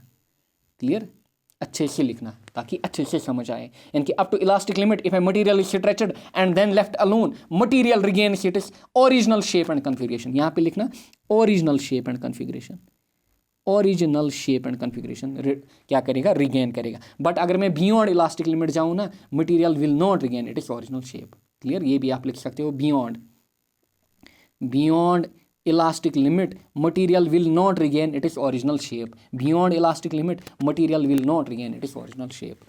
Similarly, अच्छा, जो BC रीजन है, क्लियर, जो BC रीजन है हमारा, या फिर बियॉन्ड ऐसे लिखोगे आप, beyond elastic limit material shows plastic behaviour, material shows plastic behaviour. अब प्लास्टिसिटी क्या होती है, प्लास्टिसिटी होती है कि मटेरियल में कुछ ना कुछ डिफॉर्मेशन या फिर चेंज आती है शेप में। अगर हम फोर्स को वापस से उठाएं बट उसमें कुछ ना कुछ शेप या फिर साइज में चेंज आती है। फॉर एग्जांपल, मटेरियल मेरा इतना था, इसकी लेंथ थी L, मैंने इसको क्या किया, मैंने इसको फोर्स दिया या फिर स्ट्रेच किया। अब मैंने इतना फोर्स दिया कि मैंने इसको बियॉन्ड इलास्टिक लिमिट लिया, सो इसकी original, this is the original length या फिर ओरिजिनल डायमेंशन इतनी। अब ये मटेरियल वापस तो आएगा बट अपनी ओरिजिनल पोजीशन को एक्वायर नहीं कर पाएगा। क्लियर, क्योंकि ओरिजिनल लेंथ आपको समझ में आ रही है, ओरिजिनल लेंथ इतनी बट इसमें इतनी डिफॉर्मेशन अब परमानेंट होगी। क्लियर, इसी को हम बोलते हैं प्लास्टिक बिहेवियर। क्या बोलते हैं, प्लास्टिक बिहेवियर। समझ में आया होगा, क्लियर, समझ में आया होगा। एंड जो फर्दर D पॉइंट है एंड E पॉइंट है, इनको भी हम नाम लिखते हैं यहाँ पे, इनका खाली आप नाम याद रखेंगे। पॉइंट डी जो हमारे पास होता है, क्लियर, पॉइंट डी जो हमारे पास होता है, इसका नाम आप यहाँ पे लिखेंगे। इट इज़ सिंपली, ये होता है ultimate point, it is ultimate point. इसको हम बोलते हैं अल्टीमेट पॉइंट या फिर मैक्सिमम स्ट्रेस हम कितना दे रहे हैं, अल्टीमेट पॉइंट या फिर मैक्सिमम स्ट्रेस। यहाँ से देखिए पॉइंट डी, देखिए यहाँ से हम स्ट्रेस दिखा रहे हैं। सो डी जो है, अगर आप यहाँ से देखोगे, डी जो पॉइंट है यहाँ पे मैक्सिमम स्ट्रेस होगा। क्लियर, यहाँ पे मैक्सिमम स्ट्रेस होगा डी पॉइंट पे। अच्छा, ई पॉइंट जो है इसको हम बोलते हैं फ्रैक्चर पॉइंट, यानी कि मैक्सिमम स्ट्रेस कितना कोई भी ऑब्जेक्ट लेगा उसको हम बोलते हैं अल्टीमेट पॉइंट। पॉइंट ई जो है इसको हम बोलते हैं फ्रैक्चर पॉइंट मैं लिख रहा हूँ शॉर्ट में पॉइंट PT, इसको हम बोलते हैं फ्रैक्चर पॉइंट। यानी कि अगर हमने स्ट्रेस दिया इस पॉइंट पे जाकर मटेरियल जो है वो टूटता है या फिर मटेरियल का फेलियर हो जाता है, फेलियर ऑकर्स, मटेरियल का फेलियर ऑकर करता है, यानी कि मटेरियल टूटेगा अगर हमने इतना स्ट्रेस दिया। सो ये सब आपने नोट डाउन किया होगा। नेक्स्ट इज यहाँ पे स्ट्रेस स्ट्रेन करो एनालिसिस। देखिए स्लोप ऑफ स्ट्रेस स्ट्रेन करो, देखिए अगर आप स्लोप निकालोगे, ये इस साइड में स्ट्रेस, ये इस साइड में स्ट्रेन, सो अगर आप इसका स्लोप निकालोगे, फॉर एग्जांपल लीनियर ही मैं करूँ ड्रा करूँगा, अगर आप इसका स्लोप निकालोगे ये होगा इसका स्लोप थीटा। क्लियर। अब थीटा किसके बराबर होगा, अगर आप यहाँ पे थीटा निकालोगे, थीटा अगर आप यहाँ पे निकालना चाहोगे आपको निकालना होगा टेन ऑफ थीटा। क्लियर। सो आपको ये ट्रायंगल लेनी पड़ेगी। क्लियर। ये ट्रायंगल जो मैं आपको दिखा रहा हूँ, क्लियर, ये ट्रायंगल आपको यहाँ पे लेनी पड़ेगी। ट्रायंगल में थीटा अगर आपको निकालना होगा आपको simply ten of theta basically निकालना होगा, क्योंकि स्लोप जब हम निकालते हैं हम टेन ऑफ थीटा को निकालते हैं।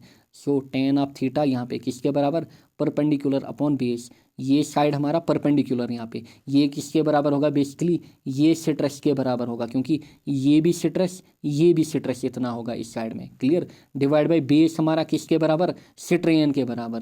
Clear. So stress upon strain ये होता है टेन ऑफ थीटा, या फिर stress upon strain we know that किसके बराबर होता है, modulus of elasticity. Modulus of elasticity,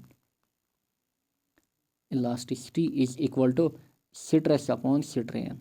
so simply आप लिखोगे slope of stress strain curve gives, यहाँ पे लिखना अपनी भाषा में, slope of stress strain gives, stress strain curve gives modulus of elasticity. यहाँ पे आपको क्या निकलेगा, मॉडुलस ऑफ इलास्टिसिटी, यानी कि y निकलेगा, g निकलेगा, k निकलेगा, कोई भी। क्लियर। कोई भी निकलेगा बट मॉडुलस ऑफ इलास्टिसिटी ही निकलेगा। Next is area under stress strain करू। फॉर एग्जांपल ये हमारी स्ट्रेस स्ट्रेन करू। क्लियर। यहाँ से हमारा सिट्रस, यहाँ से हमारी सिट्रेन। अब इसके अंडर एरिया, इस करू के अंडर इतना जो आ रहा है ये सब इसके अंदर क्या होगा, ये इसके अंडर एरिया होगा। सिंपली आप लिखोगे area under citrus strain curve gives toughness. ये किसको डिफाइन करता है, टफनेस। जैसे आप मैलेबिलिटी पढ़ते हो, डक्टिलिटी वगैरह पढ़ते हो, वो भी इस चैप्टर में पढ़ना होता था बट इसको डिलीट किया गया है, या फिर नीट वगैरह के लिए आप पढ़ सकते हो। Clear. So area under stress strain curve gives toughness, याद रखना। क्लियर। इट गिव्स टफनेस, में भी ऑब्जेक्टिव आपसे पूछा जाए। क्लियर। ये सब चीज़ें आप नोट डाउन करोगे,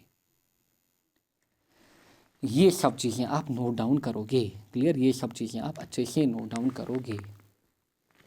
अच्छा, अगर मैं एक और चीज़ आपको बताऊं, जो मटेरियल, चलिए आगे समझते हैं इलास्टिसिटी में ही। अच्छा, इलास्टिसिटी लास्ट टॉपिक रह गया हमारा, elasticity and elastic potential energy.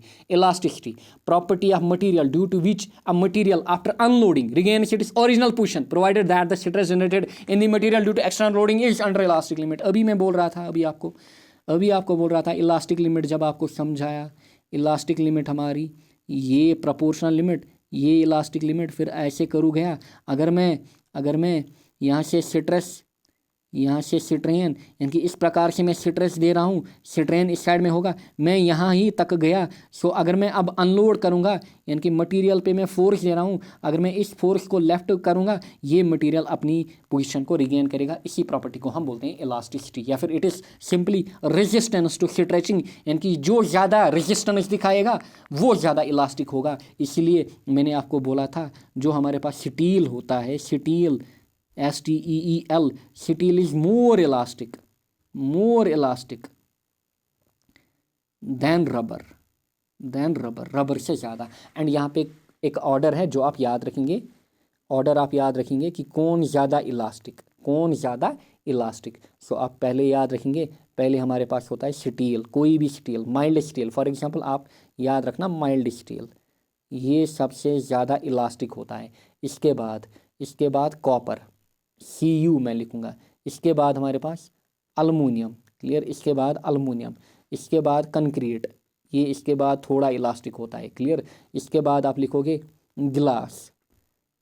देखिए गिलास को अगर आप फोर्स लगाओगे जब वो टूटेगा, क्या वो अपनी पोजीशन को रिगेन करेगा? नहीं, यानी कि गिलास कम इलास्टिक है। सिमिलरली रबर जो होता है ये लीस्ट इलास्टिक होता है। रबर को अगर आपने एक बार स्ट्रेच किया ना, इतना स्ट्रेच किया, आपने बियॉन्ड इलास्टिक लिमिट गए, सो वो टूटेगी, कट हो जाएगी, वो वापस से नहीं जुड़ेगी। क्लियर। सो ये है ऑर्डर। क्लियर। इलास्टिसिटी का ऑर्डर ऑफ इलास्टिसिटी, स्टील ज़्यादा elastic, than copper, aluminium, concrete, glass and rubber. Clear. इनको भी आप नोट डाउन कर सकते हो। अच्छा, अगर इनका करू पूछा जाए, देखिए करू भी समझाते हैं आपको। अगर सिट्रस स्ट्रेन करू दिखाएं, जिसका ज़्यादा स्लोप होगा वो ज़्यादा इलास्टिक होगा। फॉर एग्जांपल अगर आपको दो मटेरियल दिए जाएंगे, आपको देंगे material A, material B, this is material A, this is material B. यहाँ से स्ट्रेस इस टाइप के क्वेश्चन पूछे जाते हैं सीबीएसई में, नीट में। आपको बोलेंगे विच इज़ मोर इलास्टिक, जिसका स्लोप ज़्यादा होगा। देखिए इसका इतना स्लोप, जिसका स्लोप ज़्यादा होगा, टेन ऑफ थीटा ज़्यादा होगा, वो ज़्यादा इलास्टिक होगा। देयरफॉर क्लियरली आपको दिख रहा है ए जो है उसका एंगल ज़्यादा है, therefore A is more elastic, A is more elastic than B, A ज़्यादा इलास्टिक इससे बी से। सिमिलरली ये जो मटेरियल्स मैंने यहाँ पे बनाए, क्लियर, इनको आप ग्राफ पे ड्रा कर सकते हो। देखिए कैसे, इस साइड में हमारा स्ट्रेस, इस साइड में हमारा स्ट्रेन। देखिए जो स्टील होता है हमारे पास, mild steel, clear, mild steel के लिए ऐसे करूँ हमारा, क्लियर। देन कॉपर, अगर मैं कॉपर दिखाऊँ, कॉपर के लिए ऐसे होगा, क्लियर। देन अल्मुनियम, अल्मुनियम के लिए ऐसे होगा, क्लियर, ग्राफ गिरता जाएगा, क्लियर, ग्राफ जो है वो गिरता जाएगा। कंक्रीट, देन सिमिलरली गिलास, गिलास के लिए ऐसे, क्लियर। देन लास्ट पे रबर, रबर के लिए कुछ ऐसे हमारा ग्राफ जाएगा, क्लियर। सो ऊपर से स्टील, फिर ये कॉपर, फिर ये अल्मुनियम, ये कंक्रीट, ये गिलास, ये रबर। एंड आपको क्लियरली समझ आ रहा है कि एंगल जितना कम होगा उतना मटेरियल लेस इलास्टिक होगा, एंड जो मॉडुलस ऑफ इलास्टिसिटी है या फिर यंगस मॉडुलस, उसका वैल्यू डिक्रीज होगा, क्लियर, उसका वैल्यू डिक्रीज होगा। एंड बेसिकली अगर आपको बोला जाए कभी कि स्लोप ऑफ स्ट्रेस स्ट्रेन करो गिव्स, तो आप बोलोगे मॉडुलस ऑफ इलास्टिसिटी। अगर बोलना कौन सा पर्टिकुलर, तो आप बोलना भाई यंगस मॉडुलस, आप बोलना यंगस मॉडुलस। सो मैं बोलूँगा स्टील के लिए यंगस मॉडुलस ज़्यादा, कॉपर से, अल्मुनियम से, कंक्रीट से, गिलास से, रबर से। रबर का सबसे कम यंगस मॉडुलस होता है, क्लियर। ये भी आप बनाओगे। Last year is last topic, elastic potential energy या फिर स्ट्रेन एनर्जी। लास्ट टॉपिक देखिए, इलास्टिक पोटेंशियल एनर्जी। अब इलास्टिक पोटेंशियल एनर्जी हमारे पास होती क्या है, इट इज़ सिंपली, इसको हम स्ट्रेन एनर्जी बोलते हैं, इसको हम स्ट्रेन एनर्जी बोलते हैं। नाउ देखिए, अगर एक वायर हमारे पास है, अगर एक वायर हमारे पास है, सर्कुलर वायर, एंड इस वायर को हम स्ट्रेच करते हैं, ऐसे फोर्स लगाया, ऐसे फोर्स लगाया, इसको हम स्ट्रेच करते हैं। सो अगर मैं यहाँ पे वर्क डन निकालूंगा ना, वर्क डन हमारे पास होता है बेसिकली, इसमें ये होता है 1/2 of stress into strain into volume, clear, into volume, clear. 1/2 of stress into strain into volume, इसमें क्लियर, इंटू वॉल्यूम। और मैं इसको लिख सकता हूँ ऐसे, मेरे पास जगह यहाँ पे नहीं है, चलिए अच्छा लिखते हैं 1/2 ऑफ स्ट्रेस। स्ट्रेस होता है हमारे पास force per unit area, stress हमारे पास होता है force per unit area. Strain कितना होगा, delta L upon L. And volume let, इसकी जो लेंथ है वायर की इट इज़ एल, एंड इसका जो एरिया है it is a. So volume होती है हमारे पास, वॉल्यूम होती है area into length. So into में लिखूंगा मैं एरिया इंटू लेंथ, यहाँ पे आपके पास फार्मूला निकल के आएगी। सो अगर आप देखोगे यहाँ से एरिया और एरिया कट होगा, लेंथ और लेंथ कट होगी। सो आपके पास वर्क डन निकल के आएगी किसके बराबर, 1/2 of F into delta L. So ये हमारे पास वर्क डन निकल के आती है, या फिर स्ट्रेन एनर्जी निकल के आती है, क्लियर, ये हमारे पास स्ट्रेन एनर्जी निकल के आती है। सो एफ इंटू डेल्टा एल, या फिर आप इसको ऐसे भी लिख सकते हो, क्लियर, आप इसको ऐसे भी, चलिए अच्छा पहले आप इतना लिखेंगे, फिर आप नीचे लिखोगे क्या, this work done is stored in the wire as it is elastic potential energy और स्ट्रेन एनर्जी, क्लियर, और स्ट्रेन एनर्जी, क्लियर, ऐसे भी आप लिखोगे। और आप बोलोगे जो वर्क होगा that will B 1/2 of force, यहाँ पे ऊपर क्या है एफ यानी कि फोर्स, हमने लिखा F into delta L. Force को मैं लोड भी बोल सकता हूँ, इट इज़ 1/2 ऑफ फोर्स को मैं बोलूँगा लोड, डेल्टा एल को मैं बोलूँगा इलोंगेशन। सो सिंपली कभी कभार ये भी पूछा जाता है, जो हमारे पास स्ट्रेन एनर्जी होती है, क्लियर, स्ट्रेन एनर्जी, यहाँ पे आप नोट डाउन करोगे, इस साइड में हम लेते हैं load, this is load, this is deformation या फिर इलोंगेशन, कभी कभार आपको पूछा जाता है कि हमारे पास बोलिए इलास्टिक स्ट्रेन एनर्जी क्या होती है या फिर इलास्टिक एनर्जी क्या होती है। सो आप सिंपली बोलोगे it is area under it is simply area under load deformation curve. So आप बोलोगे स्ट्रेन एनर्जी जो होती है, स्ट्रेन एनर्जी जो होती है, it is area under load deformation curve. Load elongation बोलिए या फिर लोड डिफॉर्मेशन बोलिए, डिफॉर्मेशन कर्व। सो स्ट्रेन एनर्जी की एक और डेफिनेशन है या फिर इलास्टिक एनर्जी की एक और डेफिनेशन है area under load deformation curve. Area under load deformation curve. Clear, area under load deformation curve. Last दो इक्वेशन हैं यहाँ पे, फिर मामला खत्म। क्लियर, फिर मामला खत्म। देखिए strain energy per unit volume ऐसे लिखना आप, या फिर elastic energy, elastic potential energy, elastic potential energy per unit volume को हम कैसे लिखते हैं, पर यूनिट वॉल्यूम। देखिए पर यूनिट वॉल्यूम यानी कि अभी मैंने आपको दिखाया जो हमारे पास फॉर एग्जांपल W होगा, ये होगा किसके बराबर, 1/2 of stress into strain into volume, अगर मैं वॉल्यूम नीचे लाऊं, work done per unit volume, so ये क्या बनेगा, ये बनेगा 1/2 ऑफ स्ट्रेस इंटू स्ट्रेन बनेगा ना। और जो work done per unit volume है इसी को मैं लेट बोलूँगा, दिस इज इलास्टिक, इसको मैं बोलूँगा capital U upon V is equal to 1/2 of stress into strain, क्योंकि वर्क की जगह मैं लिख सकता हूँ पोटेंशियल एनर्जी, स्ट्रेन, यहाँ से strain 1/2 of stress into strain, और इसको मैं डिनोट करूँगा by small u। Small u मतलब potential energy per unit volume. Potential energy per unit volume किसके बराबर है, 1/2 of stress into strain, 1/2 of stress into strain. Clear, ये हमारे पास इक्वेशन आई। अब इस इक्वेशन से आप दो चीज़ें निकाल सकते हो। पहली यहाँ पे देखिए, पहली आप लिखोगे in terms of Y and stress. Clear, in terms of Y and strain, पहले आप निकालोगे in terms of Y and strain, in terms of Y and strain, Y मतलब यंग्स मॉडुलस। दूसरा केस आप इसमें निकालोगे, case B in terms of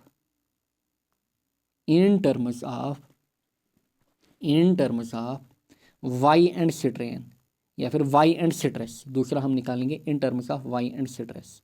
देखिए यानी कि elastic potential energy per unit volume मैं निकाल रहा हूँ, elastic potential energy per unit volume मैं निकाल रहा हूँ। क्लियर, इस इक्वेशन से। क्लियर, यानी कि U small u is 1/2 of stress into strain. Now देखिए क्या मैं लिख सकता हूँ, U is equal to 1/2 of, clear 1/2 of, देखिए पहले है in terms of Y and strain, पहले है in terms of Y and strain.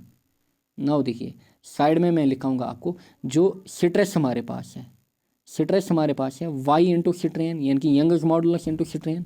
और अगर मैं स्ट्रेन निकालूं, स्ट्रेन किसके बराबर होगा, स्ट्रेन होगा स्ट्रेस, या फिर अगर मैं स्ट्रेस निकालूं, चलिए स्ट्रेस हमारे पास है ही, स्ट्रेस होता है वाई इंटू स्ट्रेन यानी कि K इंटू स्ट्रेन। सो मैं लिखूंगा U is equal to 1/2 of stress की जगह मैं लिखूंगा स्ट्रेन या फिर वाई इंटू स्ट्रेन, मैं लिखूंगा वाई इंटू स्ट्रेन इंटू फिर अपना स्ट्रेन, यहाँ पे फिर अपना स्ट्रेन, क्योंकि ये इक्वेशन मेरे पास है ना हुक्स लॉ क्या बोलता है, stress is directly proportional strain, और स्ट्रेस जो होगा that will be Young's modulus into strain. So stress का वैल्यू मैंने यहाँ पे सब्स्टिट्यूट किया, इस स्ट्रेस का वैल्यू यहाँ पे मैंने सब्स्टिट्यूट किया। मेरे पास इक्वेशन क्या बनी, मेरे पास इक्वेशन बनी U equal to 1/2 of Y into strain, और मैं लिखूंगा U is equal to 1/2 of Y into strain का होल स्क्वायर, स्ट्रेन का होल स्क्वायर। ये है elastic potential energy per unit volume, एक इक्वेशन इसकी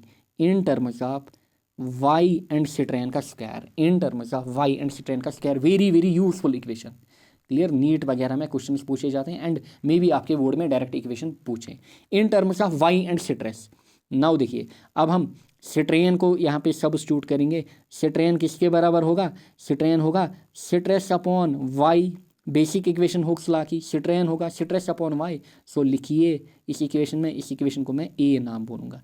सो आप लिखोगे elastic potential energy per unit volume U small u होगा किसके बराबर, 1/2 ऑफ स्ट्रेस। ऐसे ही स्ट्रेन की जगह हम क्या लिखेंगे, स्ट्रेन की जगह हम लिखेंगे stress upon Y. So equation क्या बनी, इक्वेशन हमारी बनी 1/2 ऑफ स्ट्रेस का स्क्वायर डिवाइड बाय वाई, ये होती है potential energy per unit volume. एक तो ये इक्वेशन, दूसरी ये इक्वेशन, क्लियर? एक तो ये इक्वेशन, दूसरी ये इक्वेशन, हो गया खत्म पूरा लेक्चर, क्लियर? यहाँ से लिखिएगा, clear? This is elastic potential energy या फिर स्ट्रेन एनर्जी। ये जो हमने निकाली this is only strain energy, या फिर ये जो हमने लिखा दिस इज स्ट्रेन एनर्जी, या फिर ये जो लिखा मैंने एरिया अंडर लोड डिफॉर्मेशन करो दिस इज स्ट्रेन एनर्जी। यहाँ से हमने क्या निकाला? इलास्टिक पोटेंशियल एनर्जी या फिर strain energy per unit volume divide by volume, इसमें हमने किया वर्क डन में डिवाइड बाय वॉल्यूम किया, that is potential energy divide by volume. उसको मैंने स्मॉल यू से लिखा, यानी कि स्मॉल यू क्या है? Potential energy per unit volume. It is 1/2 of stress into strain, या फिर it is equal to these equation, ये इक्वेशन और ये इक्वेशन। नोट डाउन करिए, आपका मामला खत्म। मिलेंगे हम नेक्स्ट लेक्चर में जहाँ पे हम देखेंगे फ्लूइड्स को। Thank you all.